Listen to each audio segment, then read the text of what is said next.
Hey, what's going on, guys? Welcome back. Droid Life Show today, episode 173. It is Friday, May 18th. I'm your host, Kellen, with me, Tim. Tim's out. Hey guys, how's it going? Tim here. So we've been gone for a week. We had Google I/O last week, and I was gone for a couple days. We didn't have a show, so we've got a huge show. I know this is going to be disappointing. So we're not doing trivia this week because we have so much stuff to talk about that it could be like a 2-hour show. And if we had trivia, it'll be another 20. So apologies if you were tuning in for trivia. We're skipping it this week. We'll be back with the next show though. We promise. So what we're talking about though is Google I/O, because we got to recap some of that. We want to talk Android P and a bunch of things happening there. Some other stuff from I/O, like assistant changes, and we haven't really weighed in on Google Duplex. I know it's kind of controversial still. Google News got a revamp, but then we also have OnePlus 6. Tim has a G7. We want to talk about those two things. HTC is going to announce a new phone it's next week, right? Like next Wednesday, I think. So we'll talk about that because there's a huge leak around that. There might be a Pixel Watch coming, and YouTube Music is here, and YouTube Premium is here too, and Verizon has a weird prepaid service. I mean, there's like a lot of stuff that we need to go over. So, anyways, see, we're already disappointing people in the chat with no trivia. Oh, they just said we still needed a trivia. That's fine. Sorry, guys. There's no trivia this week. All right, well, let's dive into Google I/O. So, Google I/O was last week. It was last Monday, Tuesday, Wednesday. Yeah, no, Tuesday, Wednesday, Thursday. You got it. Yeah, Tuesday, Wednesday, Thursday. I got there on Monday, but it was actually Tuesday, Wednesday, Thursday. So the first day is obviously always the big day. Well, for those who don't know, we're talking about Google I/O is Google's developer conference. They have it every year. They announce all of the changes they're doing in terms of platforms and software updates and wherever their kind of vision's going. This is not a hardware event. That's always in October-ish now for them, where they announce phones and things like that. I/O is mostly software and platform. So anyway, so the first day was the keynote. It was supposed to be an hour and a half. It ended up being like 2 hours, I think. But they announced quite a bit of stuff. Obviously, we got Android P developer preview 2, which is also Android P beta, first beta. So anyone with a Pixel or Pixel XL, Pixel 2 or Pixel can get on that if they want to. Just sign up and you can get on. But they also announced that additional devices that are non-Google devices, and we'll dive more into this, but can join the Android beta, which is a first and pretty huge news, I think. They talked about Android P possibly being adopted just quicker in general, especially if a phone has a Snapdragon 845. There's a whole bunch of Google Assistant changes that were announced, like Google Duplex, which is like an AI phone call made for you, which again, we'll dive deeper into that. We learned about a new Google Home Max update that should really upgrade that experience in terms of latency. There's the new Google News experience out. What else is there? Oh, Android TV. We know some big updates that are coming there. They announced the day before I/O the JBL Link Bar. Is that what it's called? JBL Link Bar is a sound bar that has Android TV built into it and Google Assistant. So you can hook it up, TV, whatever, and you get Google Assistant and a sound bar experience. And you can hook it up to almost everything because it has like 3 HDMI out or in ports and one. It actually looks pretty dope. I don't know if we know the price on that thing yet, but it's coming soon. And anyways, a lot happened last week. a lot happened. I figure though, Android P is the biggest bit of news out of there, especially because you don't have to have a Pixel phone now to flash this. You can get it up and running on multiple devices. So should we start there? Start with Android P? Yeah, let's start with Android P. Big old stuff. Big old stuff. Okay, so Android P, well, they put up their big slide on the presentation that's in the shape of a P, and it's made up of all of the new features and stuff in there. But the overall idea with Android P, and we had a preview 1 that was kind of janky and had all sorts of issues. This is a little more polished. It's now a beta. And so they're really starting to talk, I think, more about some of the features we discovered back then. But they're talking about simplicity is kind of like the theme, I guess you could say, of Android P. And so in the beta, we get new swiping gesture navigation, which is a pretty major change for Android, from going from the 3 button setup we've had forever the 3 shell setup, to gesture navigation, kind of huge. Like there's new volume controls and the notification shade looks different. There's kind of a new material aspect to that. There's even things like better screenshot controls and tools. Like you take a screenshot, sharing, editing it, like that stuff's easier. Let's see, what else did they announce in terms of just P at this one? We've talked about some of the other stuff in P from the preview. You'll get suggested replies. There's a new battery power saving mode. So adaptive brightness has been around for like years, right? But they talked about it like it was a new feature. They must just be tweaked adaptive brightness. But anyway, adaptive brightness is now smarter. It listens to you and figures out when you like to brighten and dim things, that sort of thing. Let's see. They're going to implement something called the dashboard. And the dashboard is a sort of an initiative by Google to get Android or your phone maybe out of your hand a little bit more. So in the dashboard, you'll find things like app usage and when you're using it throughout the day. Not necessarily like how much data you're using, but just how often you're using apps. And you can set timers on those so that they kind of get grayed out and you can't use them for a while, like say Twitter or something like that. They're going to introduce a mode where it slowly grays out your phone at night so that hopefully you'll just get annoyed and put your phone down and go to bed and stop looking at it. So they're introducing a lot of simplistic things, but then they're also trying to do this thing where they get the phone out of your hand more. So you just live life a little bit, which is kind of weird coming from a company who wants you to stare at your phone and look at ads all the time. But I do appreciate that they're adding some controls. That stuff's not in there yet. It's coming later. What am I missing? Yeah, you're not missing much. The thing is, like, there were a few like kind of forward-facing changes for Android P, but I feel like Android P is so much more of like a back-end thing that will just sort of feel over the years, as it sort of just kind of integrates itself into the pie. Sure, Android P won't be running on devices. It'll be on like 5% of devices by this time next year, which is, I guess, good. We don't know that. This could be the year of Project Treble. Exactly. So just like Treble, I feel like Android P is a lot more of that back end stuff that we're just going to see over time, maybe. Because in terms of like the UI stuff, there's not anything too major, besides the gesture nav, which I hardly even consider to be gesture nav. It's a single freaking button with a swipe feature. That is not gesture like control by any means. It's really not gesturing. It's not. There's still a back button. Yeah. So until that, like iOS hasn't had a back button forever. They're always integrated inside of the apps, or you can just kind of swipe back. Like that's intuitive. What Android P and their gesture navs is not exactly intuitive, but it is something different. So of course we have to talk about it. And the blogosphere and the tech blogs are like, they freak out over like nothing. Yeah. And I get it. You got to get those clicks, but we do. I don't know, man. But for me, it's just a lot of that back end stuff. The developer stuff outweighs, of course, naturally always at Google I/O. Yeah. The developer stuff always outweighs kind of that forward customer facing changes. So that's just my opinion. But so you talked about the 5 things that, so yeah, because you guys probably don't know this. When the first P beta dropped, Tim was like in the middle of reviewing, I think it was the S9 Plus. Yeah. And so he didn't necessarily dive into that first preview. I took it on and, it basically like ruined my Pixel 2 XL for a while. I had to like leave it because it was so janky. So he's now on the beta and shared like his 5 favorite things. You want to talk about like some of those and what you liked about them? Yeah, absolutely. Like you said, once I flashed the Android beta and got the OTA, and oh, what a beautiful thing the Android beta is. I don't have to pull up ADB like some nerd. God, I love ADB so much. I just wait for that OTA to come and I'm good to go. But regardless, so this was my first taste of Android Popsicle. Oh, excuse me, Android P. Peppermint. And peppermint. That's disgusting. That's like the worst dessert idea name ever.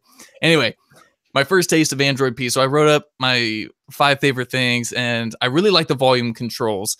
It makes so much sense to have the default option control be over the media volume, not necessarily your ringer. Makes complete sense. Can I just say that initially it annoyed me because I think it was just a change that I wasn't used to. Yeah, you'll get used to it. Well, now I now since using it, so like I have this OnePlus 6 here, which is not running P, and I've been using P for the last ever since it dropped, and so now on the OnePlus 6, it bugs me that it doesn't adjust the media volume. Exactly. It So does make sense. When you adjust volume for things, you always, I think you described in an article, you're like, look, you pop something up and like the media is blasting and you hit volume down and it doesn't flip over to do media, it does your phone, and then you're screwed and you're embarrassed. Yeah. exactly. Because you're playing Toxic by Britney Spears. And like Right. I've had this happen plenty of times at an airport. It just sucks.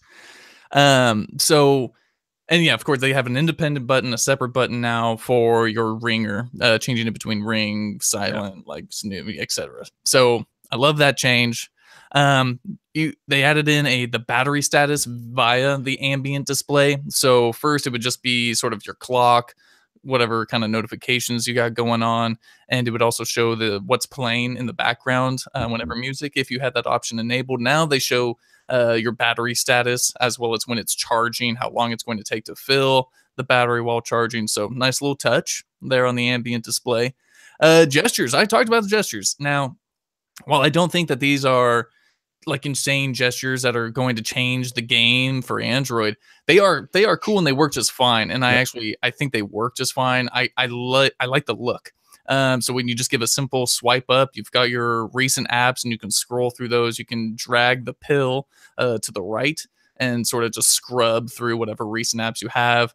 And it also shows the applications, I feel like, that you open the most there on the bottom there, and sort of those like suggestions, not necessarily the ones you have only on the Pixel launcher though. Like I have it on the Essential phone and it doesn't have those predictive apps, so it just shows you whatever your whatever's there in the dock. Yeah.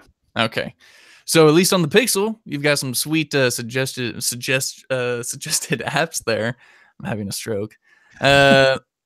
Next up, adaptive battery. So this is going to be Google, sort of the phone learning over time what you're using and how it should be power managing applications in the background. It's saying, yeah, Tim doesn't use this that much. Let's shut her down, and that way it's not draining battery in the background. Makes complete sense. And I said in the post, until we have that breakthrough in lithium ion battery tech, or our phones are powered by hydrogen or something, Google's just going to keep working on the software end of things, that, the part that they can control for the battery. And we as users have to appreciate that. Sure, we can all have 5,000 milliamp hour batteries and fast charging and all that. But like, if the phone is literally sucking juice faster than like we can put it in, then it's just no good. So props to Google on that. The only thing that scares me about this is that it might just take over an app that maybe you don't use all the time, but you still want instant notifications from, or something like that, or better syncing. And I say that because, well, if you've used any of the Chinese phones, like anything from Xiaomi, Huawei, I'm missing one, but like theirs are ridiculously aggressive. Like notifications on those phones rarely come through unless you go and tweak like 10 different settings to tell them when to come through. And I even feel like Samsung phones in the last year, like specifically the S9, and I think the Note 8, like I had to tweak a whole bunch of stuff because I was getting weird syncing issues with like Inbox not sending notifications. And I think it was like their aggressive battery killing because they're trying to extend batteries as they put more and more crap in phones.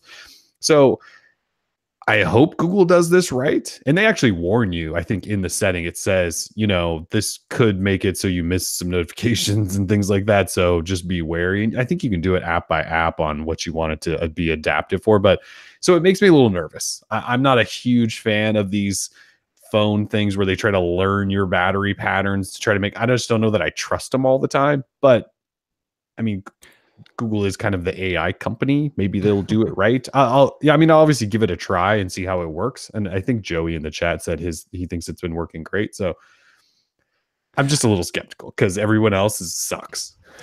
What I appreciate is that instead of like the Chinese phones where everything is just full blown overdone limiting, Google says at least it will learn over time. So maybe it's just something that will have to improve. Like after a month of using it, it just knows which apps you want to go through, etc. If it's smart, right? And if it's not smart enough, they could change it and we'll have an adaptive battery 2.0 next year. Well, yeah, that's the thing, right? Is they can hopefully just continue to improve it. Exactly. And they probably will announce adaptive battery 2.0 in next year's I/O, which will be fun. And what blew my mind is like, since I came from the Galaxy S9, this new feature for Android P was not a new feature for me, and that's that text selection bubble. And so whenever you're hovering with the cursor inside of text, it brings up a little bubble. And I've had that, I thought, forever on the S9. I didn't know that was like a new thing. And so yeah, there it is on Android P, and I was like, okay, this is pretty dope. And of course, it works just as well as it has on iOS for the past 10 years. And it just magnifies whatever you're looking at, so you can more precisely choose where you want your cursor to be when typing a text. So It seriously has been around forever on I think it's been on iOS probably since since the like day beginning. one. Yeah. Yeah. And Google just now built it in. I think my greatest or my most favorited or liked tweet ever from my personal account is when I showed like just a screenshot of that and said, look, we made it. And like it was just like the simplest tweet ever. And everyone was like, haha, I think it's just like it's one of those things where has this been, Google? So Yeah, it's I mean, not necessarily embarrassing or anything, but it's sad. yeah. The state of Android is sad. Yeah. But yeah, that was my 5 favorite things for Android P. Again, like I don't know if there's like a ton of that forward facing stuff. You know, this is still DP2. This is just like the first open beta or public beta that we can all use, and we still got what 2 more, and then final release later this year. So yeah, we do still have 2 more, which is kind of crazy. yeah, we got time, and they haven't even implemented some of the things that we talked about that they announced at I/O, like the dashboard or the wind down mode. App timers, wind down, dashboard. None of that stuff's in there yet. We're still waiting for all that to come. Yeah, so we still got a bit to go. I haven't noticed any of the app actions. Have you seen that with your Android P? Hear my cat squawking in the background. He's so sad. Yes, in the app drawer. Yeah, Is that what you mean? Yeah, I haven't seen any app actions I've in the noticed app them quite drawer. a bit. Let me see if there. Yeah, there's 2 there right now. I don't know if you can see them. See them right below that top bar of apps. Oh yeah. So one's for Nest. It says like if I want to check it's like a shortcut to check my front door camera. That's legit. And the other one is a dash lane password search, which is pretty cool. Yeah, so they are, and that's actually pretty. Like that dash lane one's handy. Like if you're in an app and you need to look up a password because the thing didn't pop up, like because now you can swipe up to get into your recent, and then I can swipe up again within an app and then tap that. It's actually kind of handy. Not that I've used them yet because I keep forgetting they're there, but I am starting to see them. Yeah, I'll just have to look harder, maybe if that's something I have to enable. Yeah, because you have Nest. I'm surprised you haven't seen that. Yeah, I don't know. You know, another thing is I have not even been able to use Android P too much because I've been stuck using the LG G7 ThinQ on Oreo. Stuck. Might as well be Lollipop. They skin it so damn much, can't tell what it is. Anyway. Can I just say one thing about the gestures, though? I know a lot of people have been crapping on these. I think it needs 2 changes. Instead of a swipe up to get into that UI with App Store, it should be a swipe down. Because then the swipe up, because it takes 2 swipe ups to get into your app drawer, which is stupid, right? Dang. So if you just did a swipe down to make that appear, and then the back button can go away with like another gesture on the pill. So you know how like on the pill you swipe left, or I mean you swipe right to get to your new apps. If you just make the pill swipe the other way, like you're going back in the direction of the back button, then you get rid of the back button. Then we just have 1 button. All right. I'm just saying like that 2 changes, and I think it's fine. Swipe down to get into the card UI, swipe left to go back, and then you have a single button. Just my thoughts there. I could dig it. But I probably agree with you on Android P what the best things are so far. I mean, the audio control. It's so funny how audio controls are your first thing. Cause it's like, yeah, it's actually a subtle little change that's pretty important. And somebody in the chat was like, you could change that on Samsung phones already. It's like, it's totally true. You can change that on Samsung phones already. You can do a lot on Samsung phones that you can't do on, Google's Android. Yeah. What's kind of funny about Google updating their version of Android is that it's kind of like we get to relive new software features like Apple people do, like things that have been around for a while, and we get really excited about them, right? And Samsung, like super fans are always like, that's been in Samsung phone, Google's just copying Samsung. It's kind of true. I'm not going to deny it. Like when Google releases stuff to their version of Android and we get all happy about it, Samsung, LG people are like, guys, that's not new. What's like multi-window? Samsung has had that multi-window stuff for what feels like ever. And, we finally got it last year. So good for us. Think about that. It's so embarrassing. Oh, man. All right. So in terms of P, that's probably the biggest stuff for now. One thing I don't think we wrote up, and I'm kind of tempted to, but you haven't been using it on Android P. If you constantly swipe away applications from a specific app, like say you really never like tap into it and go into it, it now does this warning where Yeah. it says like, you seem to swipe these away all the time. Do you want to just not get notifications from, which is kind of cool. It's kind of cool, but kind of dumb because a lot of notifications you get just for the sake of getting the Yeah, I agree. notification. Um, I think like one, it's like the Google Now one. Like say I'm following a baseball team or something. I'm always kind of swiping away the scores Yeah. because spoiler alert, like I don't need that. And it always because for some reason, because I stream, the score is always ahead of whatever my actual feed is. So I'm swiping it away. And of course I want to keep getting those notifications, Google. Like, I mean, it's like a pretty Yeah. core feature of your phone. I don't want to stop getting them. I But can't tell how often it asks, but I feel like it asks me at least on a couple apps a day. yeah, a couple apps a day, like dark sky. Like I'll never open an application for that I'm getting precipitation, but I still want to know that I'm going to get some precipitation. It's ridiculous. It's fine though. It's cool. It's cool. Let's see. So Developer Preview 2 beta is again available now. If you own a Pixel, Pixel XL, Pixel 2, Pixel 2 XL, you can go to what is it like android.com/beta or something like that. And then you can sign up and it'll just push right to your phone. You can be up and running Android P beta. We've had minutes. Yeah, within like 5 minutes. Well, the update's huge. It took a while to install. Maybe it's just because That's a good point. All right, maybe 20 minutes. My bad. So we get a lot of people asking, is it stable enough? Should I use it day to day? Is it good enough? I used the Pixel 2. I immediately flashed to the Pixel 2 XL at I/O when I was sitting at the keynote, and I've been using it ever since. Flew to Montana right after. I took a couple days off, used it the whole time there. I didn't use any other phone. So I've been using it daily up until basically yesterday when the OnePlus 6 showed up. And I haven't really had any major issues. Like the camera still works, GPS still works. I haven't tested Bluetooth a lot since Bluetooth always sucks on Android, but it's been working. Like when I get in my car, it fires up Android Auto pretty quickly because it seems to connect over Bluetooth easily in there. It seems to be stable enough for me. I don't know what your version of stable is, but I mean, when you use it for a couple of days, were you fine with it? Were you using it just as your normal phone? Yeah, I was totally fine with it. I didn't have any problems. I was still able to play my games. I was doing Bluetooth just fine because I just set up my headset and walk around the block, and everything was good. Yeah. I didn't have any problems. Yeah, so it seems pretty stable. I mean, Google's labeled it a beta, which means they open that up, which means there's problems. Yeah, so they're still saying, look, there's going to be some bugs, and they usually list out the bugs in their release notes. I haven't looked at it in a while, but they're saying it's beta, so it's stable-ish.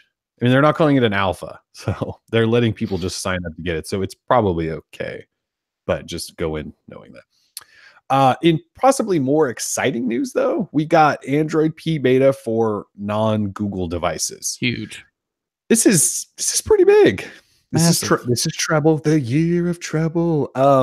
So if you own an Essential phone, a Nokia 7 Plus, an Oppo R15 Pro, the OnePlus 6, which you don't own yet, but you will in a couple days, the Sony Xperia XZ, XZ2, a couple of Vivo phones, which you can't buy here, and the Xiaomi Mi Mix 2S. If you own any of those phones, you can flash Android P beta right now. And on some of those phones, actually, I think all of them, I think it just wipes out whatever skin is on your phone and puts on just stock basic Android P, which is kind of crazy. Like, Xiaomi phones, Vivo phones, Oppo, they're pretty heavily skinned. And it wipes it all out and puts stock Android on there while you're running this Android P beta. And then eventually they'll probably push a stable version of their skin version and stuff like that. But I know, which kind of sucks. So on the beta. Yeah, well, so that's going to be the interesting thing to see is like when the next beta arrives or DP3, DP4, do these companies all offer? I'd imagine if their phones are running stock Android, they could probably get that next version pretty easily, but I don't know. Hopefully they do. And then, yeah, like if you own a Xiaomi Mi Mix 2S, you might as well ride that beta up to the furthest beta you can and then just leave it there instead of like flashing back to whatever their skin is, unless you really like their skin. But yeah. So pretty crazy. Project Treble, for those who don't know, was introduced last year with Android O. And what it tries to do is like compartmentalize, sort of break apart, modularize, that's probably not a word, break down Android into certain pieces so that it can be upgraded easier. So like Qualcomm, for example, can update what they need to have updated and have it ready for Android P separately from whatever Samsung is doing, whatever Google needs to do. And so it's all kind of broken down. And so everyone can update it quicker, sort of, if that makes sense. It's probably not even the clearest way of explaining it. But like Qualcomm has already said with Android P, any phone that has a Snapdragon 845, like they're already ready. Like, well, Qualcomm's part's done, I should say. They're ready so that when Android P goes stable and phones that have a Snapdragon 845 and are ready to update to it, like that piece of it's like done. And then Google obviously takes care of their portion. So then it's up to the manufacturer still to do what they need to do if they have a skin or whatnot, and then obviously carrier approvals and stuff like that. But we're already kind of taking away an extra piece that's been there in the past. So, and we're seeing some of that with this Android P beta. Like the Essential phone supports Project Treble. OnePlus 6 supports Project Treble. So if they're a Treble phone, that's how they're doing this, basically, it sounds like. So anyway, that's huge. Like I made the argument earlier this week that these are the phones, me personally, I would consider buying. Like if I was in the market for a phone, I would go straight to Google's Android P beta device list and go, all right, these guys are caring about software and letting me try as a tinkerer. Like I want to play with new stuff. So these are the phones that are there if I want to try Android earlier than anyone else. You're absolutely right. Not listed Samsung, LG, HTC, Motorola. The list goes on and on. The major players are just not there. Motorola, kind of surprising considering they don't do a lot for the tinkering and stuff. And maybe Lenovo was like, you know what? It's just too much. That's the thing. It's Lenovo. Yeah. If it was Motorola, they'd been down. Yeah, I am surprised that HTC isn't, and that could change. Like they might announce the U12 Plus next week, and they could say like, "Hey, this is a part of it." And they could add it to, Google can add things to this list at any time. I think. Yeah, I wouldn't be shocked though if HTC somehow next week goes, "Yeah, you can join the P beta if you want." Yeah, it's nice that OnePlus is there. I mean, a phone that was literally just announced, and it was announced that it was going to be available on the Android P beta, and I mean, life is good if you're a OnePlus customer. I mean, you got a killer phone and Android P beta. I mean, good times. It's kind of cool. It's just like the fact that you don't have to own a Google phone and you can test the same early software as Google's phone. This has never happened before. Even with the Google Play editions, there was still some kind of delay in there. I feel like for a while we were kind of waiting for the updates. They're like, at Google I/O, they all dropped at the same time. The only one that wasn't there was OnePlus 6 because the phone wasn't even announced yet, right? But like you wrote up that day, like here you go, guys. Here's links to like the instructions. If you own this phone, go get P right now. Like the Essential phone, the minute I got home from my trip, I was like, oh, let me fire it up, and like I had P running on my Essential phone. It's still on there. I was going to do the same because I've got the Essential phone sitting here, but then I turned it on and I was like, oh, let me like check because it updated, and I was like, oh, let me check the camera real quick. Oh my God, the camera got worse. So I said, no Android P beta. I don't even care. I'll put it back in the box. It's probably not a bad idea. I'm sorry, that phone sucks. Just the camera. Okay, the camera and the performance. Yeah, I mean, a camera's just got to be like a staple of any smartphone right now, and that one's not usable. No, it's not. It looks like you're taking like a picture with a Lego camera.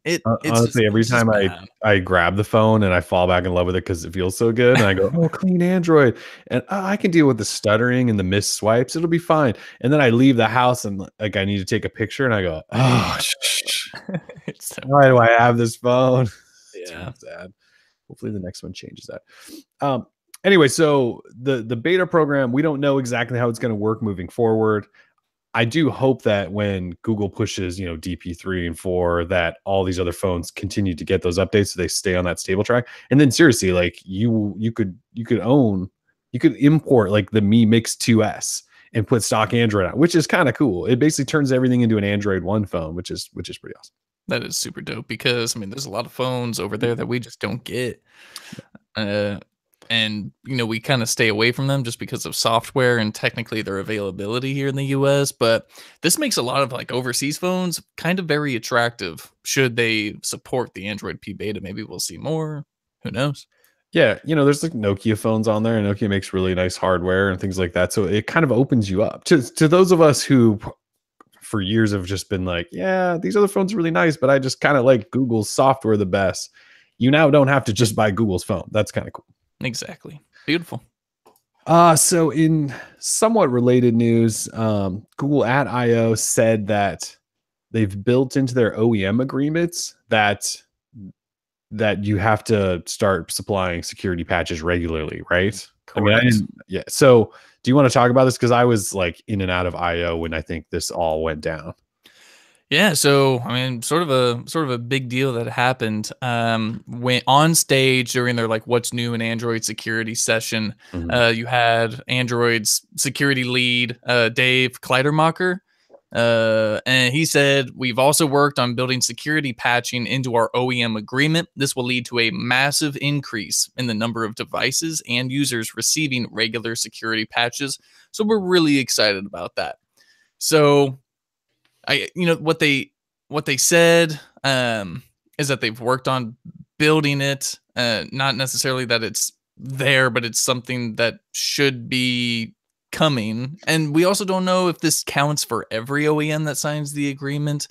Um, Or what level of device? Probably it's probably exactly. Like, partly the deal. Yeah. yeah, so we don't know all the full details, but what we do know is that Google is still hammering these OEMs to make sure that people are getting updates regularly, especially security updates. You know, the major ones we can understand because I'm sure there's a ton of work that goes into those and countless engineer hours. Right.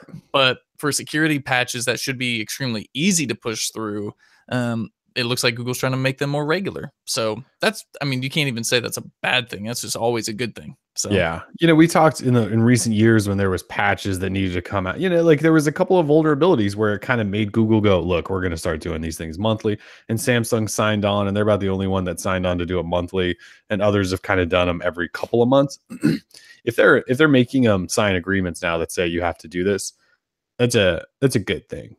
While these aren't the major OS updates, I don't know that Google could ever get people to commit to doing that because, like you said, it's super expensive. But security stuff, all these OEMs should be doing these regularly. Like even Samsung's falling behind a little bit, right? a Like little bit. I feel like people are just now getting like April's and May. I know we're mid-May, so that's not terrible, but I thought some phone just got April the other day or is still on April. So they've even fallen behind a little bit, but they're probably about the best next to Essential. I mean, Essential's getting security updates faster than Pixel devices, They so really are. I don't even know what's going on there, man. It's pretty crazy, actually. It's ridiculous. Yeah. Because was it Monday right before IO? We got the May security patch and we wrote it up, and then Essential Essential goes, got like here it's 10 minutes. available.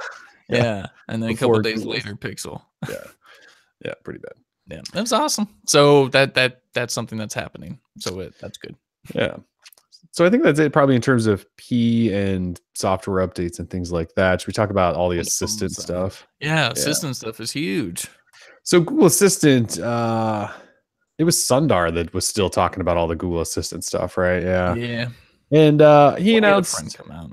Yeah. that's right, he did. He announced a bunch of stuff. For one, we've got a whole bunch of new voices in Google Assistant. How many voices? Like six new voices, and they should be live. If you have, well, you should have Assistant on your phone at this point, depending on what phone you're running. But you can go into your Assistant settings and you can change voice. There's 6 of them.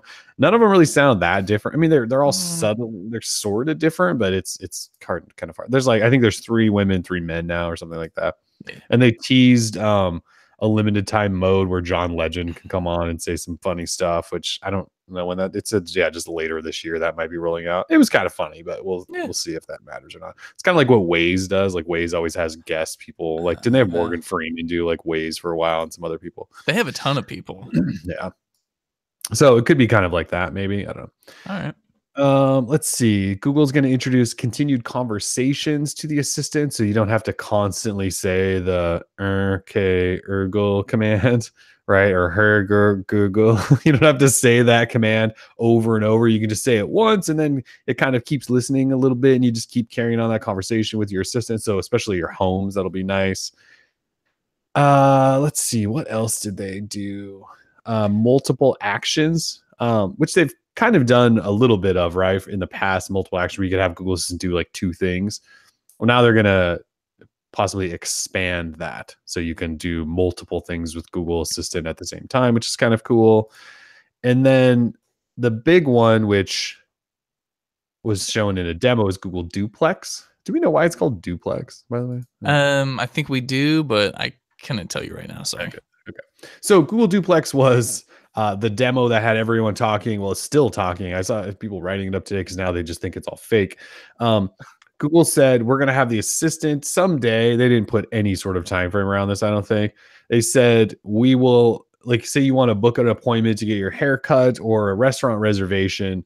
We're going to use an assistant with like an artificial person to make the call for you and carry on a natural conversation with a real person on the other end to set up that appointment and all of this stuff. And so they ran this, they ran a demo or a recording, maybe is a better way to put that. It wasn't a live demo. It was, and so somebody called, I think it was for a haircut, right? And they booked that. And then somebody called a restaurant and the conversation was all over the place. And like the artificial person on the one end somehow kept up and carried on this sort of natural conversation. And everyone cheered because it was all nerds there. Everyone cheered and thought it was the coolest thing they'd ever seen. Meanwhile, everyone else across the internet was like, that's messed up. No. It's not messed up. Screw people. Like, AI will be our overlord. I don't know why people are freaking out about their own like mortality, and stupidity. It's just I guess there's two things I've seen people point out. Well, initially people said, look, that's not it's not really ethical, I don't think, to have like a robot call somebody and not disclose that. So Google quickly was like, oh no, we're gonna disclose it. Well, doesn't that seem weird that like you could get a call today and you'd think it's a real person and it's not? Dude, think about this. Like robocalls happen all the time. Yeah, but you can tell those are robocalls. Yeah, but if it's better, less like indistinguishable between like robot and man, like I think that's fine. I think it's totally fine. I don't see anything unethical unless it's like, maybe like a transaction taking place, like a legal transaction, there's something that something that needs some type of legal, I don't know, basis of something, but if you're just booking a haircut, let the robot do it for you. What you need is a damn robot to answer the phone for all the businesses. Give the businesses their own Google Assistant robot to answer the calls. So which is probably like where Google's going to go, and they'll sell it for $1 billion. So I hope so. Yeah, I don't know why anyone is on the phone anyways. That's like it's an antiquated technology. Like we don't talk to people anymore. We just talk through the phone. So my brother's a big phone person, and I think it's usually when he's driving to and from work on Bluetooth or whatever. But he calls me all the time, and I'm usually like, I think I'm in the middle of something. And so then I just immediately just send him a message right after it hangs up. And I'm sure he drives him nuts because he knows I'm sitting here with like 16 phones around me. But yeah, he's a phone guy. Sorry, I was going to say GSys in the chat says, this is great for a guy's night out. If you can train your assistant to sound like yourself and call your girlfriend on a Friday night to talk to her, that's genius, right? So you and me, we go to Vegas for CES. We're there. You're always, you have to call your wife. I call my girlfriend. If we could just have our phones do it and like sort of take up that time, that we need to do, because we'd rather be like, having a beer and having dinner or something like that. Blackjack, yeah, it's true. And then they could take that a step further by doing the conversation and it records it, so then you can play it back later and be like, talked about. And then you remember what you talked about. Yeah, genius. All right, well, we've got the $1 billion idea. Sorry, Google. So the other thing, I think it was the guys at 9 to 5 Google made the argument that people should be worried about someone like John Legend's voice being out there and doing things because they could use it to like not just blackmail someone like John Legend, but get his voice saying something really terrible and be like, look, and sell it to the media. I don't know. So I saw them make that argument, and that is kind of a weird slippery slope where you're like, well, if we can just artificially impersonate all these different people's voices, but like we just talked about, Waze has had that forever, and I don't think anyone's tricking Waze into like blackmailing Morgan Freeman. So why not? I don't know. So I think people think it's a little odd that you couldn't tell, but now Google's kind of not backtrack. They've tried to clarify that like it will announce that, hey, I'm a Google robot booking an appointment, and then carrying on a conversation. I'm fine with having to say, hello, this is Google Assistant calling on behalf of Tim. I'd like to schedule an appointment for him. Like that's totally fine, right? People call for other people to book appointments or call their doctors or whatever. That stuff happens all the time. If Google wants to identify who Assistant is to the person on the other end, I'm totally fine with that, but there doesn't need to be online backlash over every little thing, I know. I'm just saying there doesn't need to be, and it seems ridiculous. There should be backlash about other things. But either way, I thought it was awesome. And the first thing I did is I downloaded the clip. I uploaded it to YouTube so I could share it with all my friends who know absolutely nothing about technology. And I said, listen to this. And I did it to my girlfriend first. I was like, listen to this. And she's like, what was it? That was just like someone calling a hair salon? Was that someone famous or something? Yeah. I was like, no, that was Google Assistant making that call. And she's like, it even said and and like all this stuff. And I was like, yeah, dude, that's the future. Like, we just don't have to call anyone anymore. It's gonna be awesome. And so she loved it, and she seems like a pretty ethical person, and she wasn't outraged.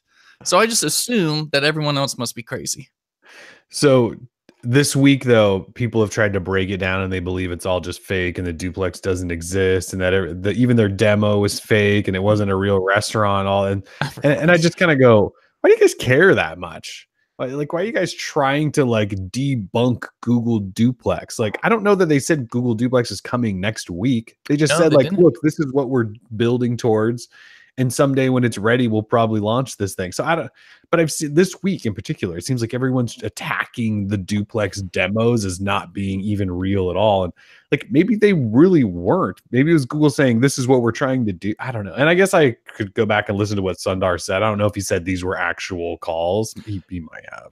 I think he said that multiple times, that these are actual pre-recorded calls that took place. And okay. As far, if any company is like on the, not even like the verge of doing this, but has done it, it probably is Google. I don't know why people think that this is so ridiculous, right? We talk to our phones. It understands us with context and everything like that. It knows what we're saying when we're asking it something. There's no reason why it can't request something from a human. The human says, oh, well, here's what I've got in terms of an appointment opening. It says, okay, that works with the schedule I've been given via my user's Google Calendar account or anything like that. It knows what we're doing. Like, who are we to say that a phone or, or this Google Assistant isn't smart enough to do? It already is. We just haven't given it the power to spread its AI wings.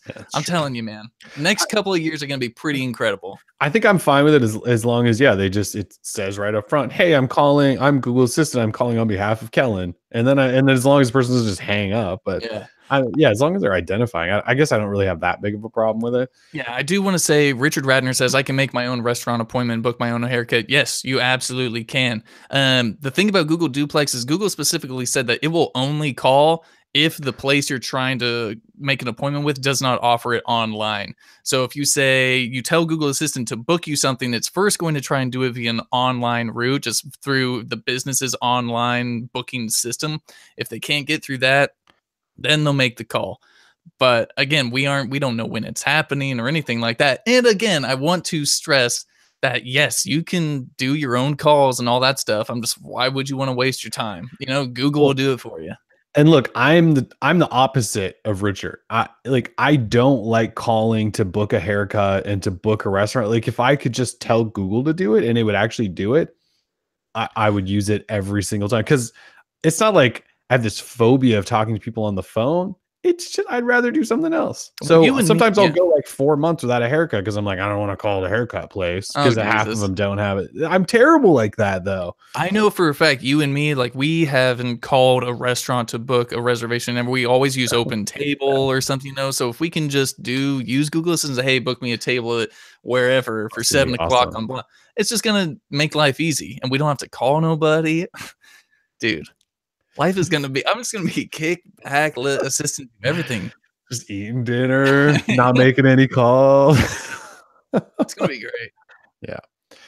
All right. So that was all the assistant stuff. A lot of that stuff is slowly, the Duplex stuff, we don't know when that's ever coming. But the other stuff we talked about will be slowly rolling out, like the multiple actions and all that stuff. And like the new voices are already there. If you want to change your Google Assistant voice to one of the new 6, you can already do that.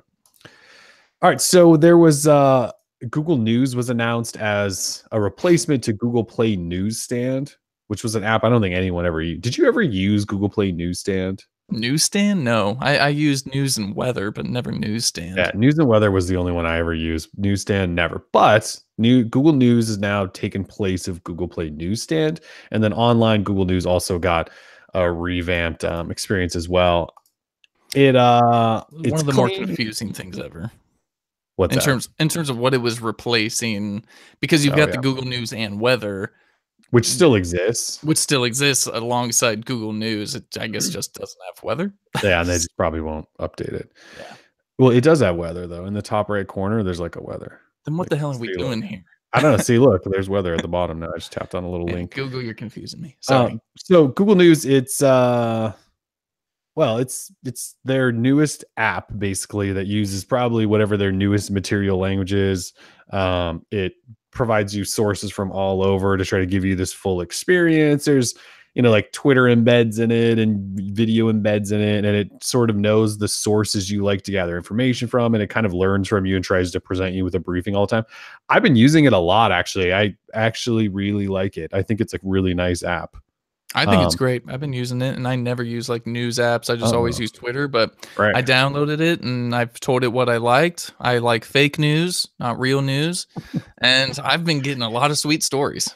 Yeah, I mean, it's pretty great. And the front page where the For You section where it's your briefing and all that, it's pretty solid. I subscribe to the Washington Post, and you can like attach your subscription to it. Nice. And so then, because if you go to like the New York Times articles or Washington Post, it tells you like you've viewed your 5 for the day, and it does that within the app.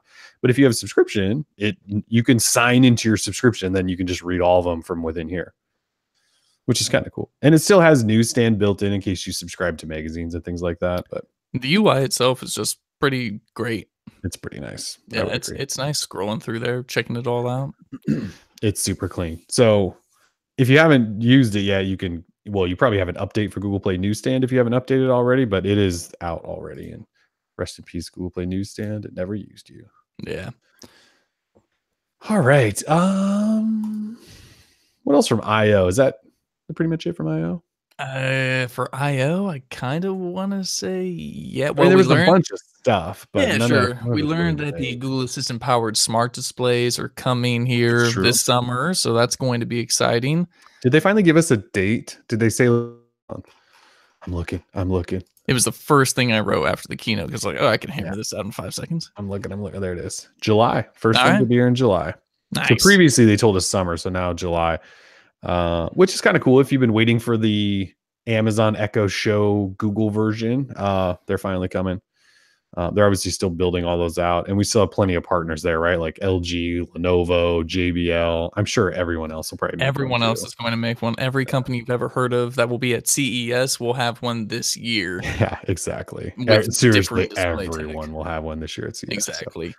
And Samsung's going to announce one too, but it's going to have Bixby, so no one will care. No one will care. Google Lens got some new features that we didn't really talk about.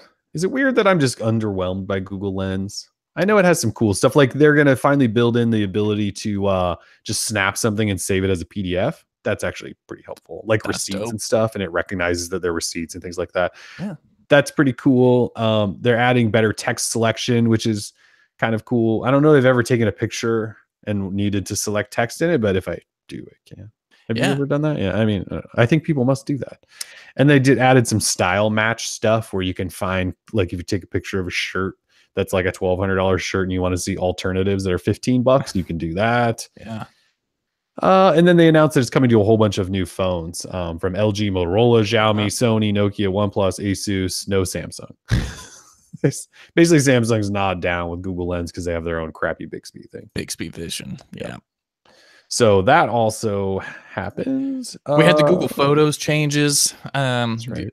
Color pop, and soon they will introduce a colorize feature or edit feature that'll let you take those old-timey black and whites from back in the day and colorize them, which is awesome. You know, you love breathing new life into those old photos and stuff. Like if I could find some old pictures of my mom from like way back in the Dizzy, I could colorize them and then send them over and be like, yo, look, mom, you're in color. Yeah, that stuff was kind of cool. The color pop thing was something that other apps have done forever, right? Sure. Where they kind of gray everything out and do some pop. So that's cool. But the old black and white photo thing where they were like, let's make this color. That was pretty sweet. I love that stuff. You know, we've seen like pro photographer editors do that stuff, like say with photos from World War I or something, you know, where the color photography was not very accessible. And you know, turn some of those photos from dark contrasty black and whites to the color, and it really just sort of like it lets you look at things in a different light. Yeah, Pretty very, intense. very cool. Google Photos is It's the easily one of the best apps made in the last like 5 years, 6 years. It's amazing. They did one. They got one. Good job, Google. Yeah, you did an app that's good. Seriously. And Google News now. There's 2. Yeah, news. You know, hey. Android P for Android TV is also coming. They made like setup easier. They added autofill to it because typing in a password on Android TV is the worst thing ever.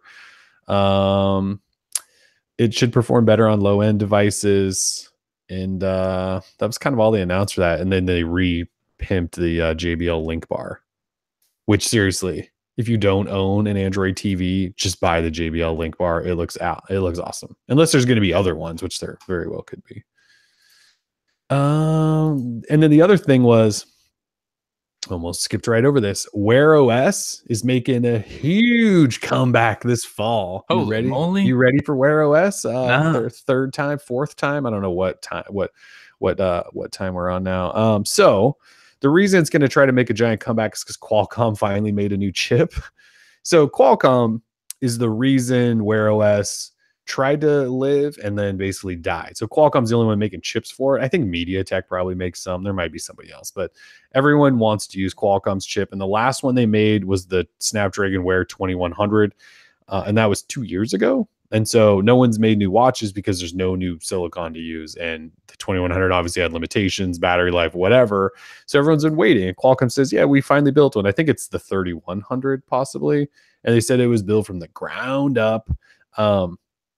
But they kind of hinted at the combo watches. Like there was that leak about the LG watch that was like a mechanical hand timepiece with smartwatch display kind of underneath, hybrid kind of thing.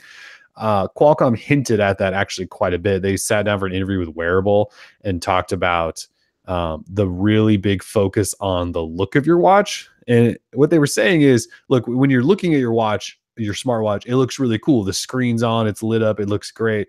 But when you're not looking at it, it just looks like a black screen and it doesn't look pretty anymore. It looks stupid. And if you turn on the ambient display to show hands, like that still doesn't really look that great. And he's right with that. So what he's saying is we want to make watches that look nice and that are also smart. And so I think that's kind of where he's going, is that hybrid style of watch where it looks like a watch plus it has a smart display. So they said, where's the time frame on that? I should know it. I'm looking at the article. Where is it? It was later this year. Well, it's this fall. So it's this fall they're going to introduce the chip. And I had imagined that could be with Google, maybe Pixel 3 watch, which got, or not Pixel 3 watch, Pixel watch, which got rumored last week as well. So in the fall, and then they said over the holiday season, they'll have releases from a whole bunch of their partners with this new Snapdragon chip. So Qualcomm's going to bring Wear OS back. Unlikely. I will say though, if this new chipset and they make a new design that is kind of a combo smart mechanical, but like those hybrid watches they make now that look like a watch and they have some smarts, they're just like notification machines. Like they suck, right? But if they can actually have Wear OS smarts with the mechanical hands, like that could be kind of cool. Because part of the deal is like some of these Wear watches do look stupid with the screen off. Like I agree with what that guy's saying. So if they change that a little bit, that's could be something interesting. It makes sense, but I'm not going to see some huge adoption. Just I don't know. I mean, the watches would have to be awesome looking, right? I mean, does it feel like they missed the opportunity by a couple of years now? Oh, absolutely. I mean, the Apple Watch is pretty much just synonymous with smartwatch, and I think everyone just has an Apple Watch or a Pebble, or not a Pebble, excuse me, a Fitbit. Yeah. So a Fitbit's just probably the way to go. If you're not even like anyone who's just going out. I was at my grocery store the other day, and I was in like the tech section, and some kid came in. He was like 12 with his dad, and he was like, "Dad, I want a Fitbit." It's like, okay, this kid wants a freaking Fitbit. So they were getting him a Fitbit. I just don't know if anyone cares about Android's Google's Wear OS. It's dead. I just clicked on you because it wasn't flipping. Why is it not flipping anymore? Now it is. Sorry. No worries. Is it flipping for you? Just when you're not clicked on one, it's just going to stay on the other person because there's only 2 of us. It's just kind of weird. Okay. It usually flips for me. Like you show up and take up my whole screen when you're talking. That's not happening now. I just don't want the rest of the show to just be focused on me. That's weird. Okay. Yeah. When I'm talking, everyone, real quick, do you see me bigly on your display or only Kellen? I'm looking at the stream now and you're not popping up. Oh, well, then click. Are you clicked on someone? Well, unclick yourself. I'm not clicked. If I click on me, it goes to me big. You know, but that's just for me. I mean, you're in control, man. I don't have any control over this. I'm not. So you're not clicked on anything? I'm not clicked on anything. So yes, you did something. Now they just see you. No, it just stopped. Like you turned your screen off, I think, at one point, and then like now it just. Hello, hello, everybody. Check 1, 2. Yeah, it won't flip. All right, well, we're just gonna look at your gorgeous mug the rest of the day. Now I clicked on you, so they should just be seeing you at this point. Well, hey everybody. That's fine. I'm pretty too. How weird. I know. Present to everyone. It's even weirder. Sorry guys for the technical difficulties. You know what? It's better than your janky internet connection we had the other time. Hey, that's right. That was the greatest show ever. God, that was brutal. It was pretty brutal. Man, Hangout sucks. Sorry, folks. Eh. All right, well, I'll just keep clicking off and on you. Okay. For this. Is it flipping for you when I'm doing this? It doesn't flip for me. It only stays on you. Because on my end, I'm only talking to you, so there's no reason that it would flip to me. You know what I mean? It really doesn't flip to me or you when you're talking. So Never. Again, like we'll move on from this. But when it normally works properly on my end, when you talk, you show up in the big screen. Yeah. And when I talk, it flips back to me. Yeah. Yeah, like by audio. You know, yeah, no, I hear you. What a broken piece of junk. It's a Google product, dude. I don't know. Are we expecting much else? It sucks. All right, let's move on though. So Google I/O, I think that about covers the big stuff. I think we got it all. Yeah. Okay. So we'll move on to other non-I/O topics. It only took an hour to get through I/O. That's not bad. It's not bad. All right, so OnePlus 6, possibly OnePlus 6. Yeah, OnePlus 6. Everyone's like, next week, Kellen gets a new rig. This is not me. This is Hangouts for sure. By the way, since the last show, I got new modem, switched back to Google Wi-Fi, and hardwired. I did everything since the last show. My internet is rock solid now. This is probably the greatest looking stream you guys have ever seen. Actually, no, because Hangouts limits it to 720p. So anyway. Broken stupid thing. All right, so OnePlus 6. Got a OnePlus 6, right? God, that thing is mirrory. Look at that. So got OnePlus 6 in-house now. OnePlus 6 was announced on Wednesday morning at an event in London. Obviously, we weren't there because we live in the United States. We got pricing. So OnePlus 6 starts at $529. That gets you 6 gig RAM, 64 gig storage. Then there's a $579 tier, which is 8 gig RAM, 128 gig storage. And then there's a third tier at $629 that gets you 8 gig RAM, 256 gig storage. There are Mirror Black, which is this guy, the shiny mirror. Midnight Black, which is kind of a matte looking finish, but is still glass. And then there's Silk White, which is coming in a few weeks from now. And it has gold trim on it. And I wish it didn't have gold trim on it because it would be the one I would probably buy, but it has gold trim. So no. So that was announced. And you can order it on May 26th directly from OnePlus. It probably will ship pretty quickly, all that stuff. There isn't a ton of mystery surrounding this phone because it's kind of leaked a lot. But yeah, it has the notch. You guys knew it was going to have a notch. This is what it looks like. Doesn't look terrible. It has a little bottom chin. It's not huge. I thought the bottom chin was going to be bigger than that. It's not that big. Runs 8.1, but as we talked, you could put Android P on it if you want to. The specs are there. It's got like a 6.3-inch display when you consider the notch area up there. 6 to 8 gig RAM, up to 256 gig storage, a dual camera, 16 megapixel, 20 megapixel back there, f1.7, I believe, both. Or no, maybe that was a different phone. No, they might be both f1.7. Optical image stabilization, finally. We got that. 3,300 milliamp hour battery, fast charging, USB-C, fingerprint reader. They're saying there's water resistance. They won't put a rating on it though. So there's like some foam in some parts and some silicone in some parts and some other stuff in some other parts. It's not like Samsung redid all of their internals, I believe, a couple years ago, where they coated everything and sealed every little crevice so that it's water resistant. This guy, like OnePlus, did a little bit. So they're saying like, look, it can take a splash, maybe a single drop in a sink, but you can't go swimming with it, kind of thing. So they seriously haven't announced a water rating. So just still be very careful. This is their first phone that is glass on the back, which you guys know how I feel about that. I think glass on the backs of phones is a terrible idea. Technically not the first. They did have, well, sort of like the ceramic. Yeah. Yeah, they had ceramic. Pretty much glass. And they said, so they talked about that. They said, you know, we did ceramic in the past and we didn't want to do it now because it's, what did they say? I don't think they said it was too heavy. Well, it is heavy. Yeah, which is a lie. I mean, the Essential phone is like the greatest phone of all time. Ceramic. Like this is what you want a phone to feel like in hand. But not if you're OnePlus, apparently. Yeah, they called it, I don't want to say they called it fragile. They called it brittle, I think, which I think they did say fragile.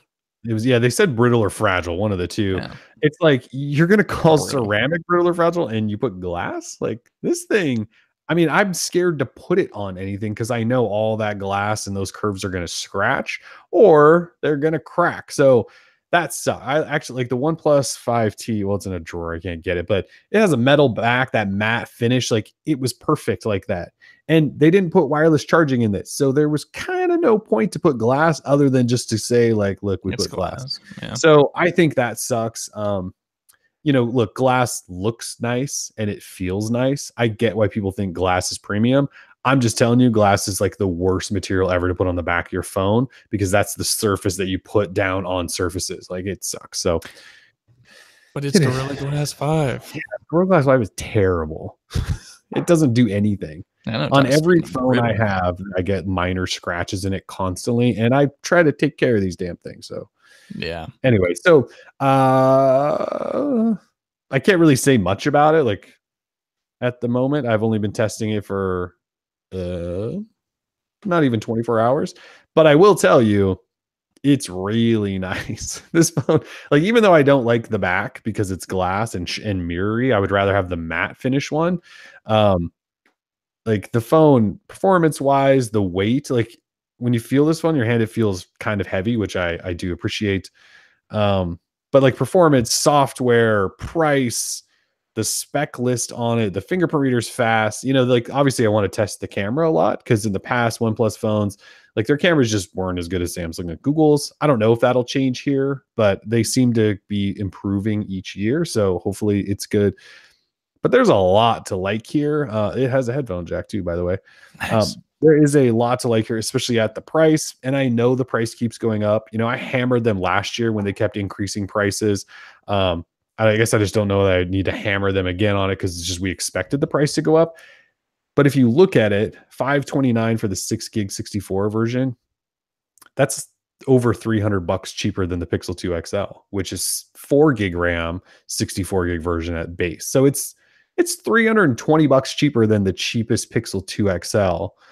And it's $200 cheaper than the Galaxy S9. If you want the S9 Plus, then we're back to being $300 cheaper than that. So if you're not on Verizon, which it doesn't work on, like, I don't know why you wouldn't be considering this. Like they get updates faster than Samsung. You can test Android P beta, like unless you're worried about that the camera's not as good as Samsung's. I don't know why you would pass on these.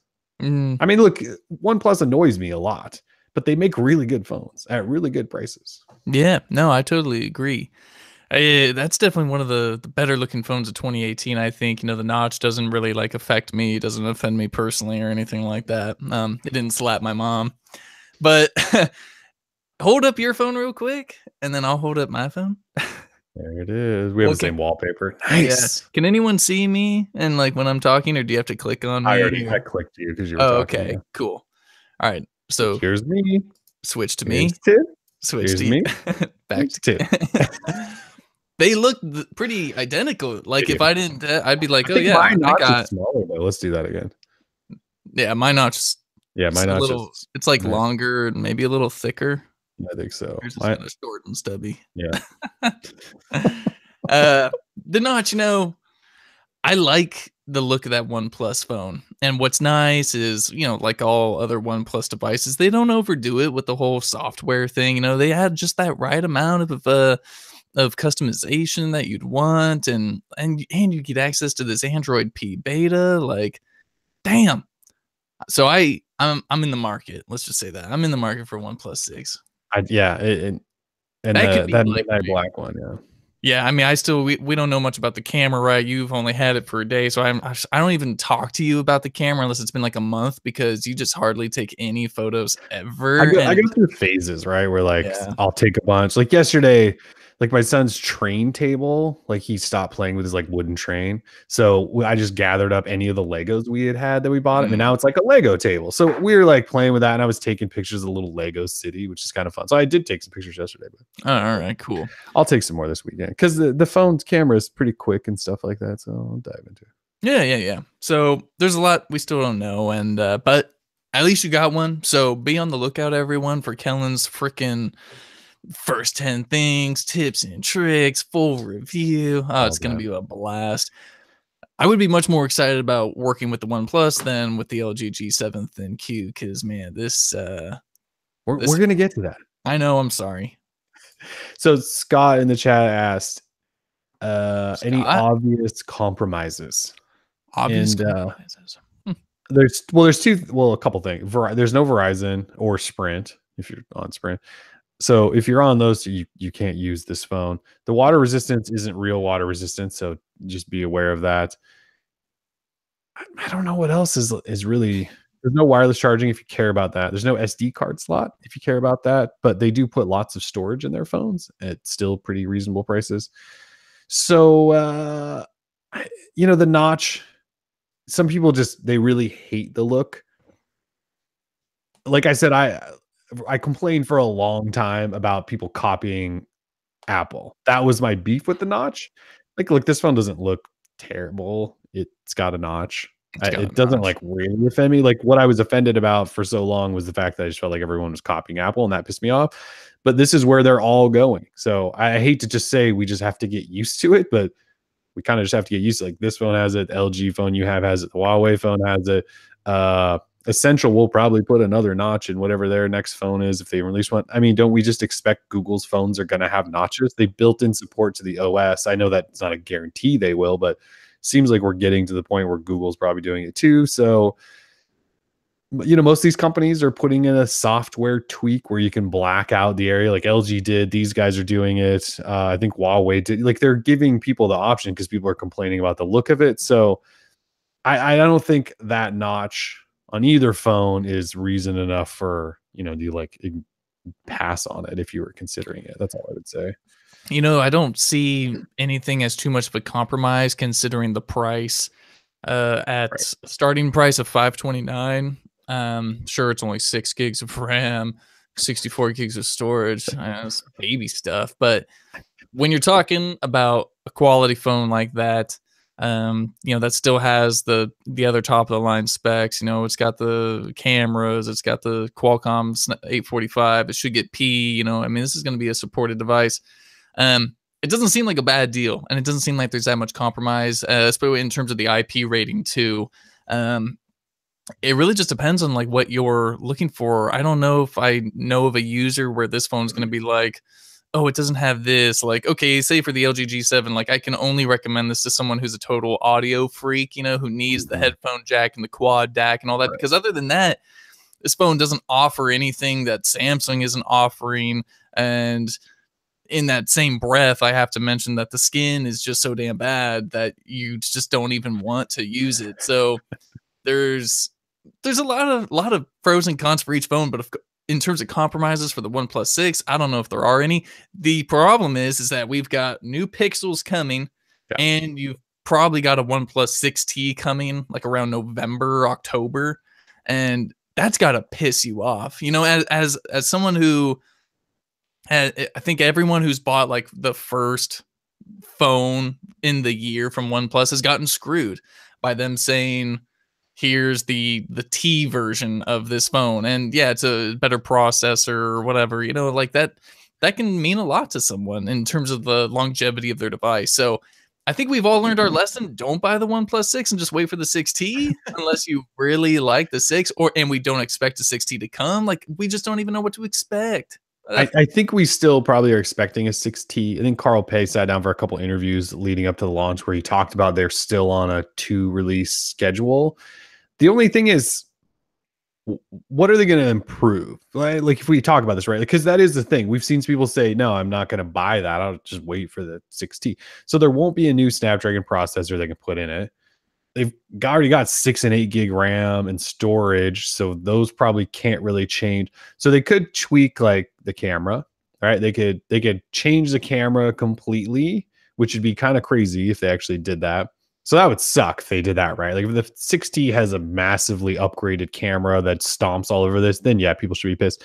The other thing is they have a glass back now. They could put wireless charging in it. So that could make some people mad. Like, yeah, I bought this phone like 4 months ago and I wanted wireless charging and now you put it in, sure. And the other thing, it could be more water resistant. Like maybe they're still working on that. Otherwise, I'm not really sure what they improve upon, unless they, you know, get rid of the bottom chin and it really looks more like an iPhone. Like the improvements there, I don't know that they're that huge, right? Unless you are a diehard wireless charging guy and they put that in, that pisses you off, and they improve the water resistance. Otherwise, the only thing I would really be mad about is if the camera just got dramatically better. And I don't know if they're even capable of doing that quickly. So like in years past, like last year, the OnePlus 5, right? Because it had the fingerprint reader on the front. It didn't have that full display front. And then the 5T did. Like, yeah, it was kind of a big change. And OnePlus 5 users probably should have been a little mad. This year, I don't really know how they're going to improve this phone that much, to be honest, other than offer different colors or something. That's true. There's not like a ton to improve upon. I mean, is it the best OnePlus phone ever? Probably. Is it the best OnePlus phone? Yeah. Yeah. Oh yeah. I mean, the only thing I would say no about is the 5T is great because it's the full display front and it has a metal back, not glass. So this thing, the only thing that really bugs me about it is the glass back.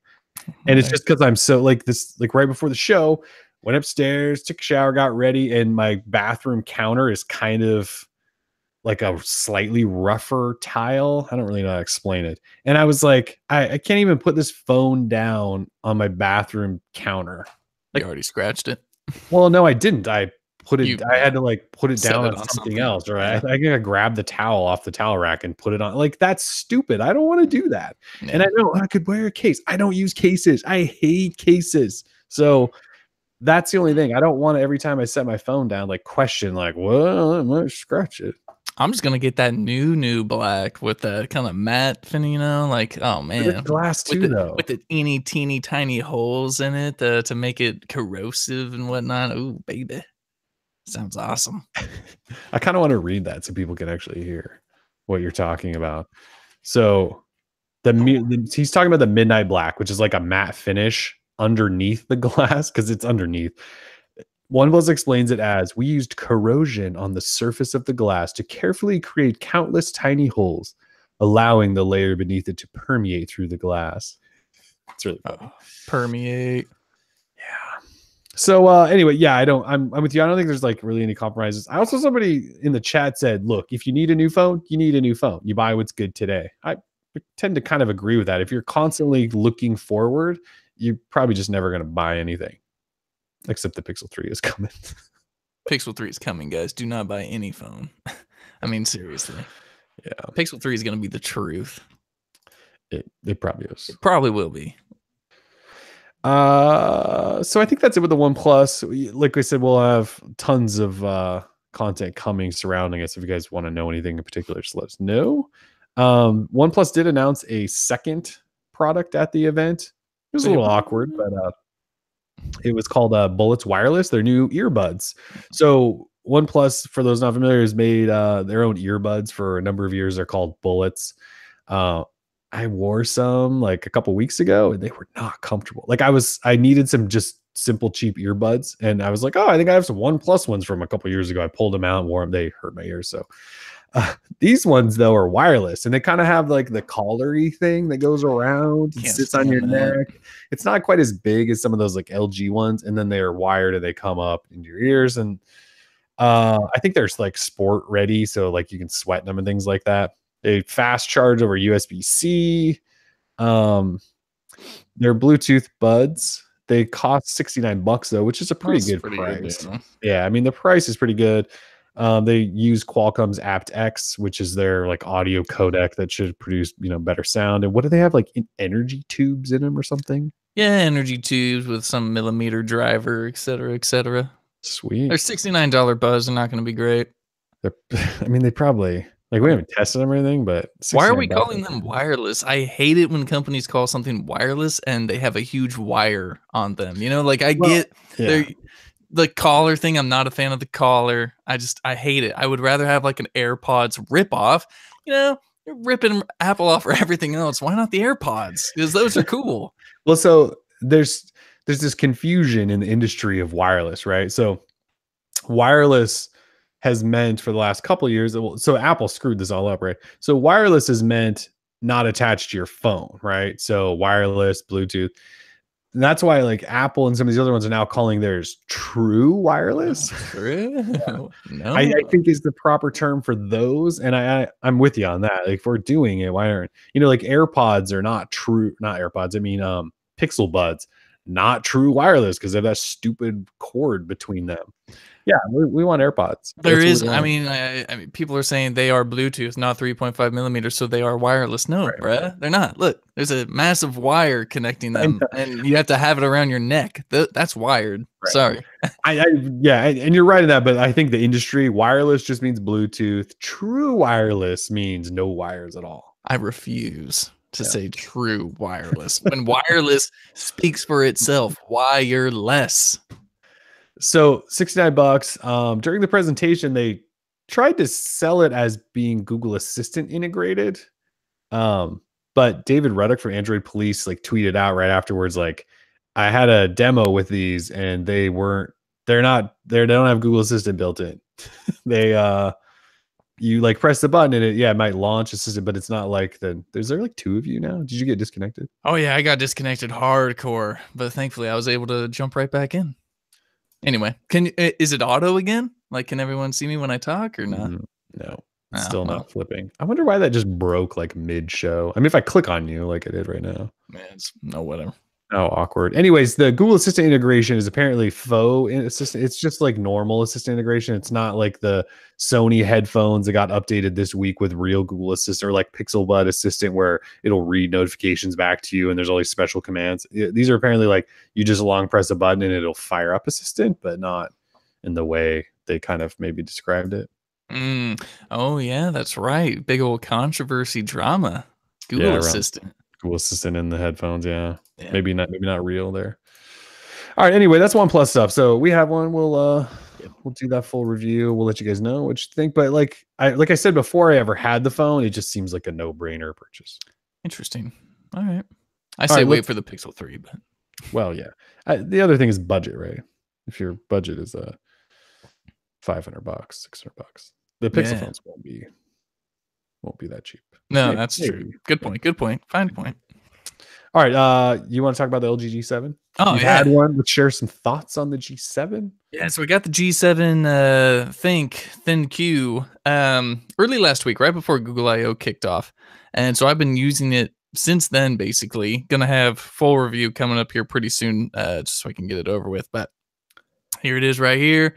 LG G7 ThinQ. I still plan on heading down to my local grocery store with a camera and just a sign that says ThinQ and having people read it out to have them tell me how they pronounce think and ThinQ. So something got lost in translation there with the marketing department. Anyway, LG G7 ThinQ, it reminds me a lot of the G6, but it has a notch. It's all the same software. We haven't gotten some huge change. Still LG's UX, UI. It's not great. But it's not great. There's a lot of features. It's getting to that point where it feels like Samsung's kind of old. Oh, but Samsung's also doing this too, right? Where they cut it back, they trimmed it down a little bit, their skin, but now they're starting to re-bloat it with all this other stuff. And even if you head into the settings toggles there, you can see, I mean, there's just like so much stuff that they want to cram down your throat. Do they still have like Q slide and Q memo and all that weird stuff in there? That stuff I think is still in there, but it's actually a little bit harder to find. Everything, everything now, from what I can tell, is inside of. I wish I could find it. I'm running Nova, so it's kind of hard to find stuff because I hide a lot. But I'll get all that for you. But we do have Capture Plus, which is nice. But as I was saying, let me just talk about the hardware first.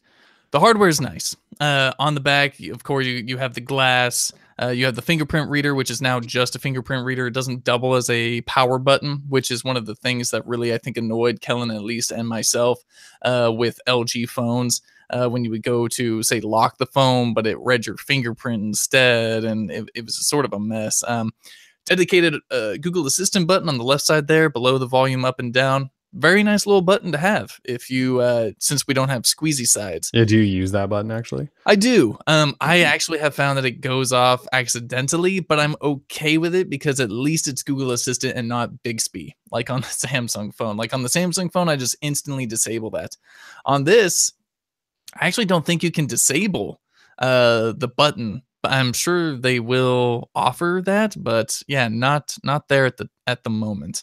Other than that, you know, I really like the hardware. I've been enjoying the boombox speaker. What's actually quite funny here, let me pull up here. This was actually really funny. Trust me, it's going to be worth it. All right, here we go. So you would think, you know, brand new phone, flagship device from LG, that there'd be like some like crazy cool stuff. There are 3 things that LG like really highlights for this phone, and that's the boombox speaker, which ain't all that great. It's cool, but ain't all that great because you lose the size of your battery, and you know, you just got a hole in the back of your phone basically, and you can hear it sounds hollow when you tap on the back. The super bright display, which is, they went back to LCD, so it's technically not the greatest thing ever because you're losing OLED and getting LCD. Yeah, it's bright in the daytime and all that, and you can tweak it. You can change the settings in the settings menu, which is nice. And then AI cam, which I have enabled once, and it slows down the phone so much when trying to like snap a shot. You just don't even bother with it. So the 3 things that they say are great about the phone, I don't even think are all that great. So that's really been like my struggle position, right? Like I hate to review phones where it's like, okay, this phone's like, it's not all that great, you know? I mean, there's some cool stuff, like I like the way it looks, and you know, the notch doesn't bug me, and they offer software, and you can play with the notch, you can change the notch, change the color, you can get like a color gradient going on. Make it colorful, yeah. Yeah, that's always oh my cool. God, look, it's switching. I got booted like a hard crash. That's what I got too, yeah. Yeah, so there was Hangouts, obviously. Look at it though, it's switching again. Nice. Well, go us. Good job, Hangouts. Nice Hangouts. All we need to do is get kicked. Anyway.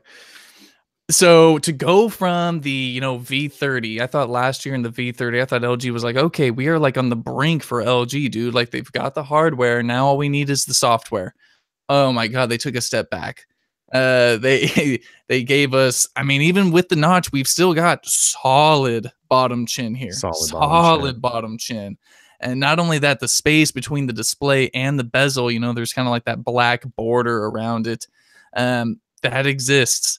And, you know, it, again, I don't want to stress on it too much because, you know, it feels good in hand. It's a good looking phone. I have this kind of grayish, silverish mirror back. It is a good looking phone. I would agree with that. It's a good looking phone. Feels good in hand. There is absolutely zero wow factor here. No wow factor. I've taken plenty of pictures. The camera's okay. It's kind of slow. And you know what? Like the LG sensors, whatever they got, the software they're using, it's not all that great. Sure, you get the wide angles and all that, but dude, it's just not that great. Like so compared to the Pixel blows this way. We kind of talked about this, right? When they first announced the G7, we had a show. I think that was the show where I was cutting out and dying. But oh yeah, that this launch for LG feels so like, underwhelming. Yeah, that's a good way to put it, underwhelming. And it seems like they almost are admitting that in their presentation of it. Like there was no giant press reveal. I mean, they did have an event, but it wasn't streamed. Not that many press went there. They don't seem to really be doing crazy promotion around. It's like they know that it's not going to be the king of all king phones. I don't know if they hope that the V is it 35, 40? What's the next? Well, there's a rumored 35. Are they not making a 40? So I don't know what LG's doing this year. We thought they were redoing everything and starting over and everything was going to be great and they were going to come fresh with something new. And it kind of feels like the same. It's almost like they were going to redo it. And then somebody went, no, we got to sell something new. And it's kind of been this underwhelming launch of the G7. It comes out in a couple of weeks, like June 1st is the day. And, whenever we talk about it, write about it, do a video about it, like, none of you guys watching this or listening to this seem to care. It's kind of sad to see, but it's frustrating.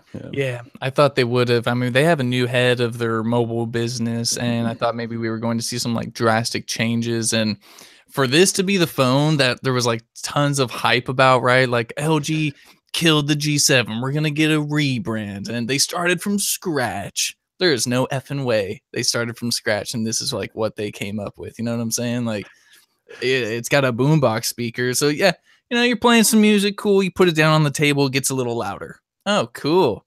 The Galaxy S9 with dual stereo speakers, Pixel 2 XL, dual stereo speakers, like those phones get louder, at least from what I can tell. So, no, I don't have a decibel reader, but I don't really need one. They had one there. They did have one, and the G7 ThinQ literally got 1 decibel louder than the S9 Plus on full blast. Yeah.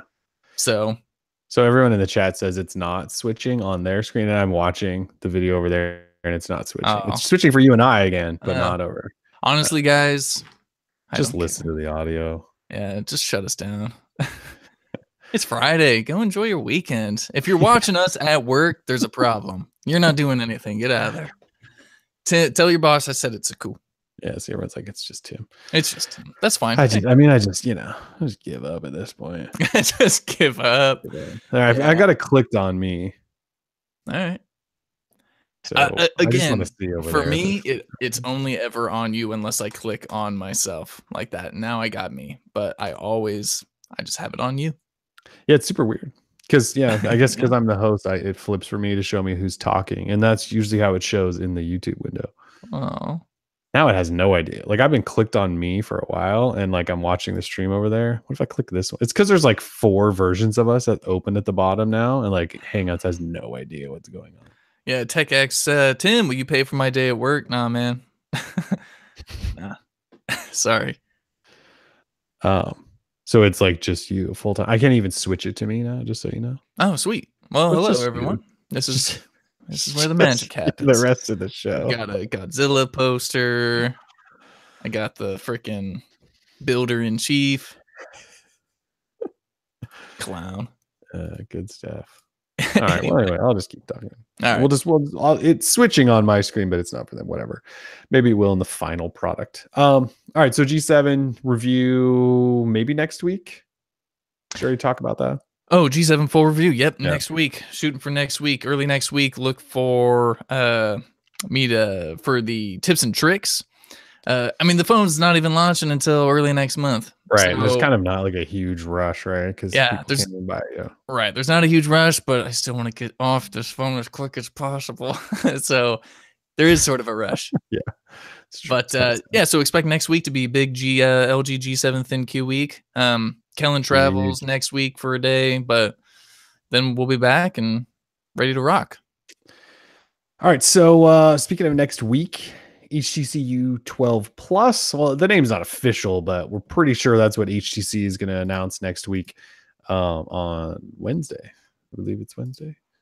I don't know if there's a time for HTC to announce it. I mean, we'll probably find out at some point what time that is, but on the 23rd, there's supposed to be something. The thing is, like, HTC is at the point now where they just announce stuff in Taiwan, like whatever time it is in Taiwan, and then the US press, we just kind of talk about it once that happens. So I actually don't know. Though this week, though, Pretty massive leak. So EvLeaks posted pictures of the phone in 3 colors, kind of that see-through clearish glass, kind of a maroonish, purplish, reddish one, and then a black version.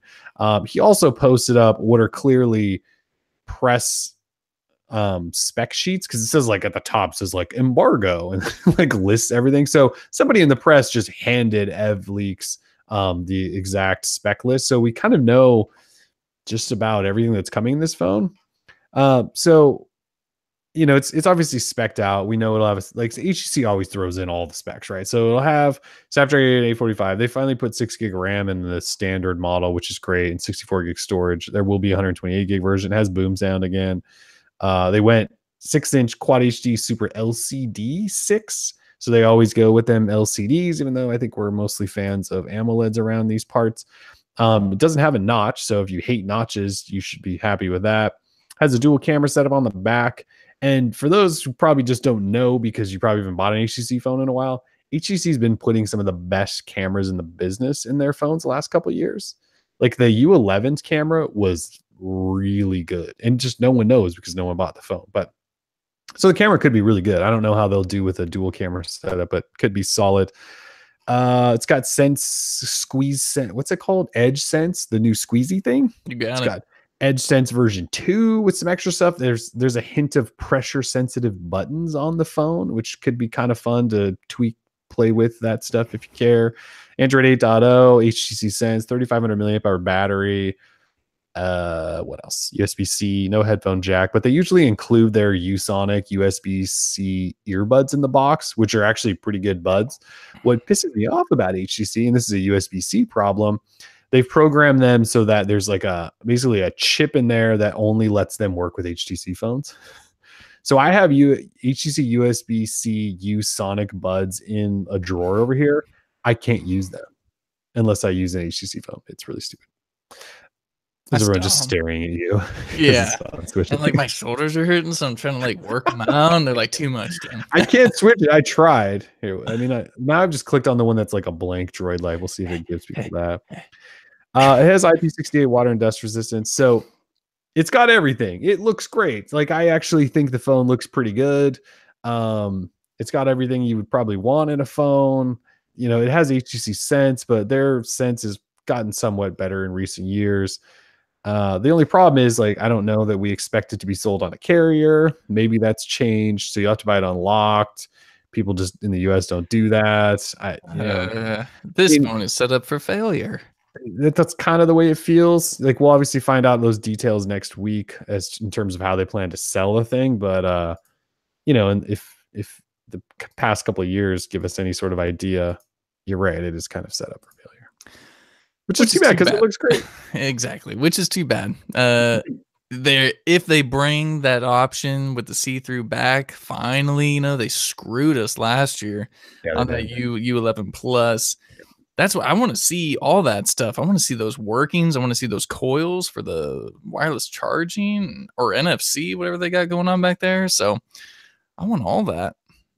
I love that look. But again, I mean, no notch. Right. So you've got this huge forehead, chin, this dual camera thing going on. Sorry, I just muted you, I think. Oh, that's okay. Anyway. Well, I was trying to fix the damn thing. That's all right. Yeah. Like I hid you from the broadcast. Oh my what happens God. if I like present me to everyone? You are presenting to everyone. I don't know what that means. I don't know. Stop that right now. Okay. Oh, hey, switch. It flipped. So if I said present me to everyone, I guess. Oh, no, it's because I killed you. So it switched to me. It was when I killed you, I think, when I totally muted you out. No, I think present yourself. Present. Oh, except I go mute. Present to everyone. Hello. I think you can still talk. Can I present myself? No. People said they saw me, but I haven't seen it switch over there in the stream. So yeah, so you still did. Hey everyone. This is just, I'm so sick of Hangouts. So by the way, we have looked at using an alternate broadcast solution. Like it would still be through YouTube, but it wouldn't be Hangouts. We're just having some difficulties fully getting that figured out with the two of us in different locations. So the best way for me to do, or the best way I think for us to do, is just get together, at a local Starbucks, and we'll just stream from there, like on the same camera feed. it would be kind of dope. That would be dope. Just take over a coffee shop. That'd be sick. Join together each week for the DL show. Yeah, I could take it. I could. But yeah, as I was saying, no notch on the U12 Plus. So you got big forehead, big chin. I don't know if it's a great looking phone. I mean, it just looks like an HTC phone, and I don't think it's going to make much of a ripple. So probably not. Even as good as it probably will be, it probably won't. Yeah, like the U11 last year was a really nice phone. Yeah, that's and that didn't have the all display front. Like it was kind of left behind a little bit, but otherwise, like software and performance and battery life and camera were all excellent on it. So this phone probably will be good, but I don't know, and it probably won't be that cheap. So no, this is gonna be like an $800 phone, dude. Oh yeah, I would think so. Looking at that spec list and all the stuff they put in there, it's probably gonna be an $800. Someone's got to pay the bills. Lots of bills piling up there. I can imagine. Google already paid the bill. What do you mean? They spent like $1.5 billion. That took like 5% of their debt. It was like nothing. All right. So while I was gone last week, EvLeaks posted that there's going to be a Pixel. Well, he said a couple of things. He said Pixel 3, Pixel 3 XL, second gen Pixel Buds, and a Pixel branded watch. Yeah. I mentioned this earlier in the show, but Pixel Watch? Nah. He didn't provide any details around it, did he? He just said it's coming, maybe. Yeah, with that, yeah, that's all we know is that the source that he's close with says Pixel branded watch coming with Pixel 3. So, man, they've been asking for one for a couple of years. Like Google needed to make their own watch. They should have done it 2 years ago, but maybe they were also waiting for Qualcomm to get it together. We basically had the Pixel watch. What was that last year with the LG Watch Sport and Style? Right, there was two of them. Make them, yeah. They had the latest and greatest build of Android Wear, and those things sucked. So I don't know why anyone is going to get excited for a Pixel branded watch. That's not going to change anything. It's not going to make Wear OS any good. The hardware might be cool, but the only thing I toss out is that we're getting that new chip, possibly new hardware style with more mechanically look to it. Maybe. Great. I guess we'll see, right? I mean, we don't really know anything about it other than we might finally get Google's version of a watch. I'm typically the one who tries to stay very positive and optimistic towards things, and Kellen's like the hater. And this time, I'm going to be the hater and say that this thing is going to suck. And Kellen can be like, well, no, new chip, new mechanical design, etc. Like, no, it's going to suck. Yeah, you're not a fan of Wear OS, which I get. I don't really like it either, but it never sold me, like back when the watches looked good, like the Moto 360, original Huawei watch, even the Moto 360 second gen, like these watches looked good. Now all we have are these fitness things, the Huawei Watch 2, the New Balance stuff, like that's all crap. It's all the same plastic junk. And that's not what I don't think that's what people want on their wrist. I want the classic timepiece look, and that's just not what we are getting. The problem for me is that the OS sucks. Like I don't like the way Wear OS handles notifications and like all the different taps and swipe. Like Wear OS is confusing. I use it off and on pretty regularly. I still don't know how it works. Like you get a notification, you kind of swipe, and then you tap, and then it gets you to a new screen where you can sometimes tap again on another screen, or there's like some pre-recorded replies, or then you can swipe it away. And like when you're on the home screen, like if you swipe left or right, it like takes you into a watch face choosing. Like that should take me to my app drawer like it used to. Like they made it so confusing and terrible. Like the problem with it is the OS sucks. Like they need to redo Wear OS to make it actually usable, because in its current state, it is bad. I try. It used to be better. Actually, the first version was better than the current version, which is really sad. I liked it better when it was just like a Google Now card style. That's when it was good. Yeah, it was fine. Long press, change your watch face, all that, and then you're done. Swipe over to get to your app list. Now there's like buttons, and they're like, well, you have to press that button to go here, and sometimes you can swipe to go back. It's actually a disaster. I agree. All right, I got beef in the chat though. I got beef. Alfredo says Samsung Gear S3 is the best smartwatch so far. Dude, and Rick right below him dropped a little arrow going, that guy, what he said. No, Samsung watches have terrible software.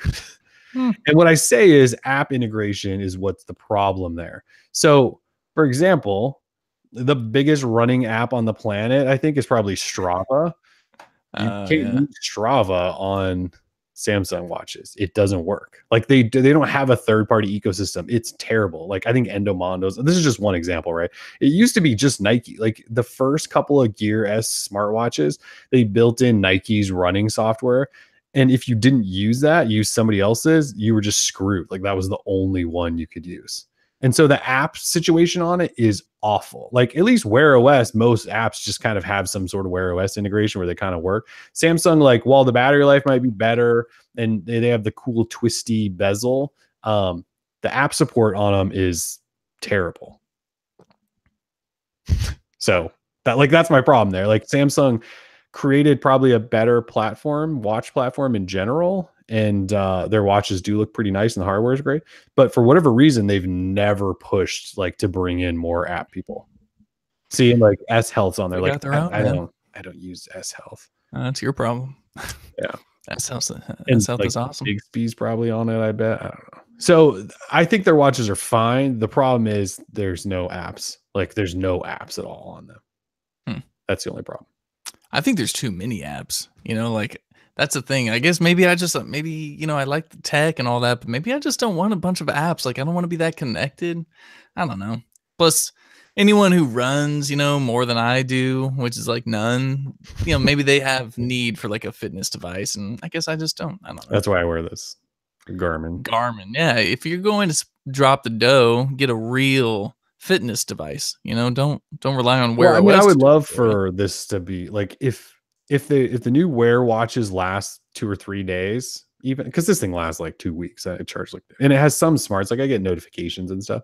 But if Wear OS lasted like 3 days and I got those smarts and the GPS actually worked pretty good, I would probably ditch this for that, maybe just to get an extra level of smarts. But at this point, it's so bad. And then for me, the Samsung stuff, just because there's no apps. You keep bringing up Pebble. Stop bringing up Pebble. Pebble was terrible. Pebble was one of those things like I tried to sell myself on because I was like, it's kind of cool. It lasts forever. It's got this weird paper display or whatever. Pebble was so bad. Yeah. There's a reason they're gone. Yeah. There's a reason Fitbit bought them for pennies. Yeah. Sean is saying I should try lip syncing what you're saying. I tried for it's kind of hard because I don't know what you're going to say. I even refreshed the stream over here thinking like maybe everyone just needs to refresh to get the switching. It didn't work. It's still just you. Yeah. It's just stuck on you. I can't do anything about it. It's hard, man. Yeah. To lip sync. But yeah, I'm sorry. Just another week of technical difficulties. Yeah. Again. Yeah. Yeah. Last time was my internet. Now it's just straight up YouTube Hangouts jank. Yeah. At least you're not getting in a nasty mood like you did the last time. You were over it. So over the internet last time. God, damn internet. All right, let's change subject. So YouTube announced some big stuff in the middle of the night the other night. It's like Wednesday night, Tuesday night, 16th. That was Wednesday night. Yeah. Anyway, Wednesday night, out of nowhere, YouTube goes, "Hey, look, we're announcing YouTube Music. It's going to be our new streaming music service, and we're also changing the name of YouTube Red to YouTube Premium, and we're hiking the price up." And it was kind of a lot to take in, and I still do not understand why they announced it at like midnight, the middle of the night. It was odd. So, if you're confused, YouTube Music, yes, there is already a YouTube Music, and it's an app that pulls in just music from YouTube, and it's gotten some updates recently, so it's actually supposedly better. This is not that. Oh. Well, kind of. I imagine they're just going to update that app with whatever the new service is. But anyway, on Tuesday, so on the 22nd, I believe that is, they're going to actually launch YouTube Music. And when they launch YouTube Music, it'll cost $10 a month, just like every streaming service does. And they're going to, actually, the screenshots they show, it kind of looks like Spotify. But obviously, it pulls music from YouTube. But you should be able to find full albums, but you can also find like exclusive YouTube content, like covers of songs, I'd imagine, and special releases that are just there. And you should be able to create your own library and all of that stuff, just like you do on any music service. So it costs $10 a month. YouTube Red is changing to YouTube Premium. And for new subscribers, that will cost $12 a month or $11.99. And it costs that much because it now includes YouTube Music, which is a music service. This is going to get confusing. Just try to bear with me. So you have YouTube Premium, and YouTube Premium is no ads, background listening, probably downloads and offline support, that sort of thing. And YouTube Music, well, I guess I should say there's a free YouTube Music that has ads, or there's YouTube Music Premium. Oh my God, this is getting so confusing. What? So YouTube Music's paid tier is actually called YouTube Music Premium. Right. And then YouTube Red is just called YouTube Premium. Yeah. Oh, Jesus. Yes. We're really in here. So with YouTube Premium, if you pay the $12, you get YouTube Music Premium subscription, which makes sense. YouTube Red used to get Google Play Music subscription. That's still sort of the case. Google Play Music has not gone away yet. If you have a Google Play Music subscription, you get to keep it. And whatever your price is that you're paying right now, you still get to keep that. That used to include YouTube Red. It will now include YouTube Premium. So even if you're like one of those grandfather people that's still paying the $7.99 original price, you apparently get to keep that. Even though YouTube Premium will cost $12 to everyone else, it's only going to cost you that same $8. And you get YouTube Music Premium with it. You get all the stuff that you have. So that hasn't really changed. Kind of just rebranding, upping the price on one thing for new people, that sort of thing. Did any of that make sense? Absolutely. I think we got there, right? Google's dumb because if you buy one of these, you get all of these, you know? So the fact that there's a ton of different names for everything, like it shouldn't it just be one thing? Just call it YouTube Premium. YouTube Premium comes with all this different stuff, but if you sign up for one, you get the other one. Like, don't have different things you can subscribe to, you know, like the Play Music and the YouTube Red. Like, we've had Play Music since it was announced at I/O. What was that, like 6 years ago? I still have a $7.99 account. Yeah, I still have my $7.99 account. I'll never drop it ever. And as they've announced new things like YouTube Red and all that, we've never had to pay for it. They group it into, even though they're like completely different things, they've given it to us for free. So why not just have one thing, call it YouTube Premium, kill the names of everything else, and just have that be it? You know, it's very confusing. I don't know. Like, I finally tried Spotify Premium because they give you that month trial, and I'm like, okay, this is cool, but like, I like being able to upload my own music to everything, and the YouTube brand is such a powerful brand that no matter what they put behind YouTube, whether it be Premium or Music Pro or whatever, like they need to simplify what they're offering, because that was confusing as hell. So it was super. The problem is it's confusing to people that are already, you know, a Google Play Music subscriber who already had Red. Like, it's really confusing for them. The basic idea there is you just need to know that you get to keep your subscription and nothing really changes for you. Just some names do. But for new subscribers, yeah, you get YouTube Premium if you want, it's $12, or you just do YouTube Music Premium for $10. So what about YouTube Gaming? Is anything happening with that, or is that leaving? I mean, that's still just whatever service it is, right? What about YouTube TV? Is that staying the same? YouTube TV Premium, or no? Just YouTube TV. Really? There's too much. There's too much, guys. Yeah, YouTube Gaming Premium. Everything just has the premium name. So the thing is with Google Play Music. So we reported like a couple weeks ago that Google Play Music was going to die once this thing launched. Well, we said by the end of the year it's going to die. Yes. And Google won't commit to anything yet. They told us at the time in a statement on the record that said, yes, we've combined YouTube Music and Google Play Music teams because we want to have one offering. Like, they said that too. You can go read our post. It's a statement from them. It says we want to have one streaming offering. So Google Play Music is going to die. And our source said that it's going to die at the end of the year. Google hasn't announced that, so that could change. I don't know. Maybe no one will sign up for YouTube Music and they'll just keep Google Play Music alive. I don't know. But they did say to us in a statement that they were combined to have one service.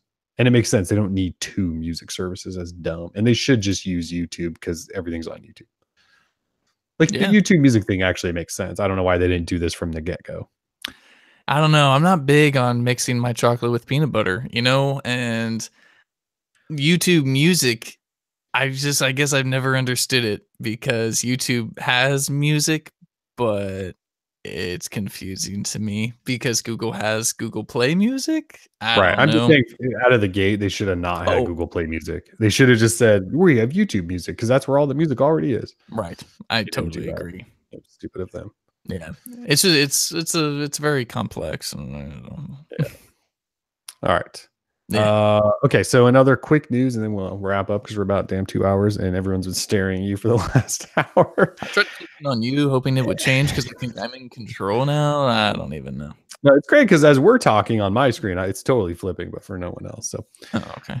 So AT&T and Verizon randomly this week announced that they will sell Red's Hydrogen One phone. If you guys remember that phone, it's like the $1,200, $1,300, $1,500 phone or whatever it is from Red, the camera maker. We've talked about it a couple times, and we talked about how they kept saying carriers were going to sell this phone, and we just laughed at them like, you guys don't know what you're talking about. And then this week AT&T and Verizon are like, yeah, we're actually going to sell that thing, which is kind of a slap in the face to like HTC. Like neither of these carriers sell HTC phones anymore, and yet they're going to sell this like $1,500 Red phone that's got a weird holographic screen. Like it's kind of a gimmick, and like that's not a good look for HTC. Not a good look for HTC. I mean, AT&T is not even carrying the G7 ThinQ, so I don't know. It just seems like things aren't going so hot for these, like those established Android OEMs. Yet. LG. Yeah, you're right. AT&T passed on the G7. Yeah, but we can't get OnePlus on Verizon. Like what is that's this? A OnePlus choice? I think they probably don't want to deal with it.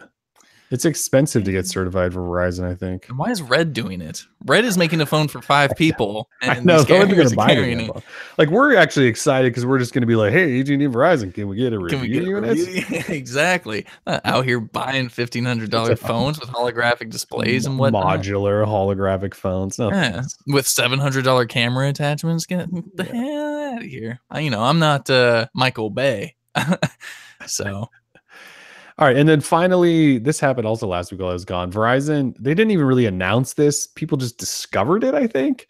They have this this wireless service called Visible, and it's on iOS only at this point, and it's through an app, right? Like if you're on iOS, you can download this app and say, yeah, I want this, and they'll send you a SIM card like overnight or something, and you slap it in your phone and sign up, and it's $40 a month. And that's unlimited everything. Of course, the data is throttled down to 5 megabits per second and that sort of thing. I don't know. Has anyone said if it's coming to Android yet? Like, we don't know, right? They said they'd keep me in the loop. Okay. So it's iOS only, but it's just weird that Verizon's announced this service. I guess AT&T also has Cricket, so maybe this is going to be Verizon's Cricket or something, maybe. I'm not really sure. Because they already have their own prepaid and postpaid services, so it's weird that doesn't really fit. Anyway, they're doing that. It's called Visible. What's really funny is, can we talk about the prepaid distinction? Sure. It's not prepaid. So when Tim wrote this up, he called it prepaid. Well, I think like when we first talked about it, I was like, yeah, it's their new prepaid service. You wrote it up, called it prepaid, and like they reached out to Tim and were like, Tim, just to clarify, this is not prepaid. It's a month-to-month contract. I don't know why I'm going Trump voice. This is not prepaid, Tim. I think of Verizon. I think of Trump, apparently. And it's totally prepaid. Like you pay, like I looked at their terms and it's all pretty vague, right? But it says like you pay at the beginning of a month for that month. Like that's, and it's just month to month. Like that's like exactly what prepaid is. And, they use Verizon's network like an MVNO. Like it's prepaid service. I don't know what the hell they're talking about. No, Tim. It's like they're trying to avoid, like they must think that prepaid sounds cheap and like a knockoff. Well, number one, it is a cheap kind of knockoff plan. It's throttled data. It's only $40 a month. And if you call it prepaid or not, like who cares? But yeah, it's funny they reached out to Tim and were like, Tim, it's not prepaid, buddy. It was just weird. They said, we noticed you positioned Visible as a prepaid service. However, Visible doesn't offer any prepaid plans. For clarification, Visible only offers one option, a month-to-month contract for $40 a month, which I swear that sounds prepaid to me. It's totally prepaid. It's the stupidest thing I've ever heard. That's weird. It's not prepaid, Tim. Yes, it is. It is. Pay at the beginning of the month, and you prepay. Month-to-month contract? Yeah. It's weird. And because you can like yeah. pause it, like if you don't pay, like your phone just shuts off. It shuts off like It a prepaid does. account. Yes, Yeah. it just like shuts off, and they'll tell you like, "Hey, buddy, you didn't pay," and then you pay, and then it turns back on like it's prepaid. Yeah. Oh man, So that was weird. it was weird. All right, I think. Well, we'll let you guys know if it comes to Android. Yeah. I think that's about it. That's like a 2-hour show. It's actually a 2-hour show. We killed it. Oh, you're right on the dot. Nice. Right on the dot. There's a lot going on. Oh, I'm glad we're not doing trivia. Sorry, guys. Not doing trivia. We'd be here for another 25 minutes. Yeah, but you can all, if you're in the office, just do it. Just get in there. Well, stand up, stretch, So Wonk, to let you know, we do trivia still. We're not doing it today. It was a very long show, and yeah, sorry, we announced at the start of the show because it was going to be like a 2-hour show that we just weren't doing trivia. Sorry. We'll be back as soon as we to HQ trivia I go. Yeah. Good luck, man. Yeah, sorry. Yeah, if you missed that at the beginning, we're sorry. We knew it was going to be a long show. We didn't want to make it even longer with trivia, and I know you guys probably are only here for the trivia. For the free stuff. You guys just sat through. Some of you just sat through 2 hours missing the initial.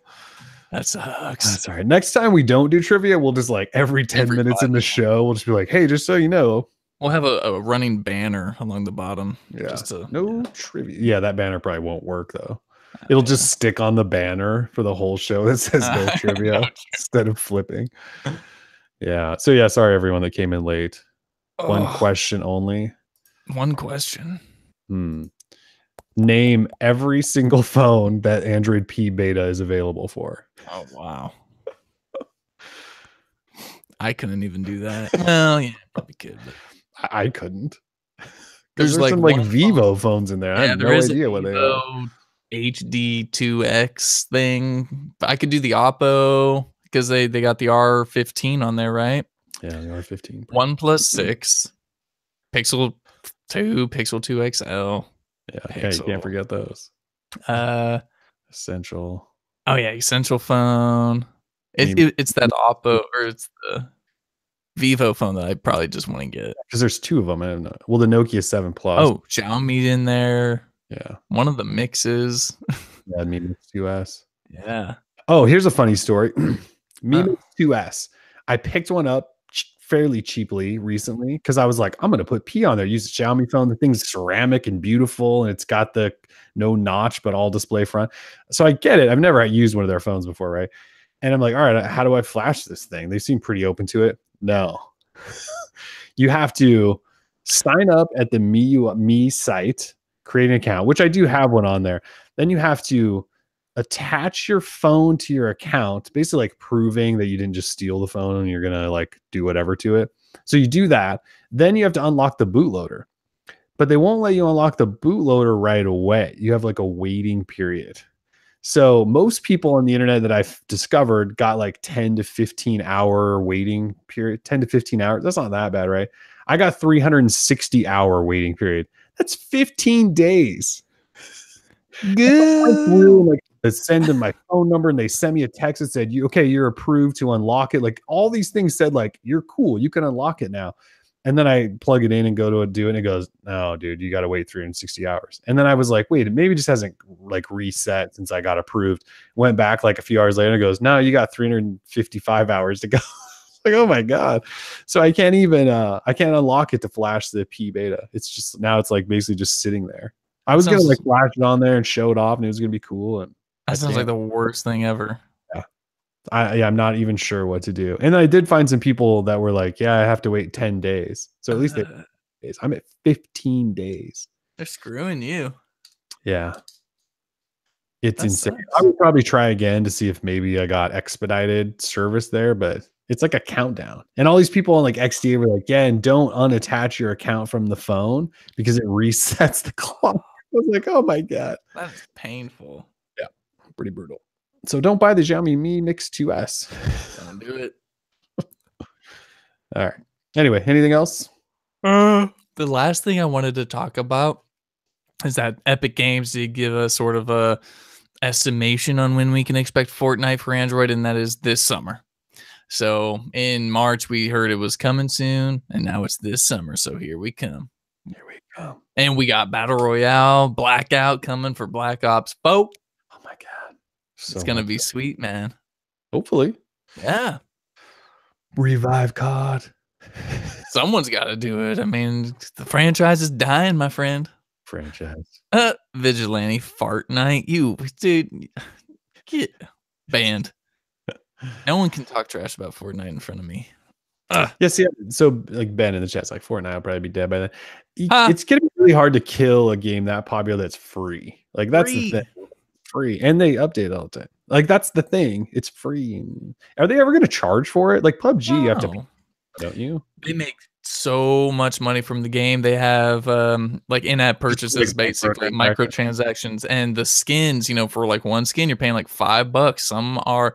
You know, some skins are 2,000 V-Bucks. To get 2,000 V-Bucks, you have to spend $25 to get like 2,800. And so, you know, I got some skins, you know what I'm saying? And it's not free. It's not a free game. Everyone's got their mother's credit card hooked up to this thing. Like it's free to play if you want to, right? Yes.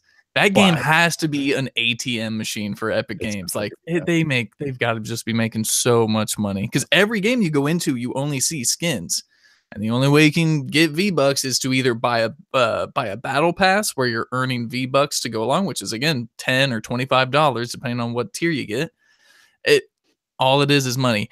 Alex, hell yeah, we can play together. I will play with anyone as long as they have an Xbox. Because you're playing Xbox, right? Not PC. Exactly. I don't play on PC because I would probably get dominated. But although if I can play on PC with they have cross-platform now, so feel free to hit me up, dude. My name's Timotato, just like on my Twitter, just like on everything. Hit me up, I'll play. I'm down. I'll kill everybody. I'm an MVP. Like this, I don't play around. Tim doesn't play around. He probably is pretty good. I've never seen him play, but he's probably pretty good. Yeah. All right, sweet. I got nothing else. Now we're over 2 hours. Well, I think we started a couple of minutes late, so we're like right up to it. That's true. I quit. All right, guys. Well, thanks for joining this lengthy show. We promise we'll make it up in the next trivia. I'm sorry. No, I will not play PUBG. Game sucks. Anyway. So, not that we can keep talking about it, but don't you think like I've seen some people say like Fortnite's gonna die because Call of Duty's got Battle Royale. I think PUBG will be the one that die because Fortnite's like its own thing. It's like kind of cartoony. It's third person. I mean, PUBG's third person, but like that like military style version, like it's PUBG that will probably die. PUBG has some of the worst game mechanics I've ever seen. Right. You know, hit markers. I mean, people complain about hit markers on Call of Duty. I mean, play a solid game of PUBG. And you don't know what you're doing in that game. So now that we've got a game with like a real engine, Call of Duty, if the Battle Royale is dope, then dude, vehicles, air, land, sea, like this is probably going to be insane. If they do it right. If they do it right. Hans challenges me at chess. I've played Kellen chess. He like whooped me without even thinking about it. I was like trying to play, and I feel like he just made some crazy moves, like, and wasn't even paying attention. We were playing pool at the same time, I think, and he whooped me on chess. So I don't play people chess anymore. I used to think I was really good, but Kellen humbled me. Forgot about that. Yeah. He was like drunk too. Hate my life. I'm embarrassed. That's funny. Yeah. Okay, we'll finally quit. All right. Thanks for joining us. Again, we'll do trivia the next show, and we'll make it up to you for not having it this. Thanks for joining us. Yeah. Peace.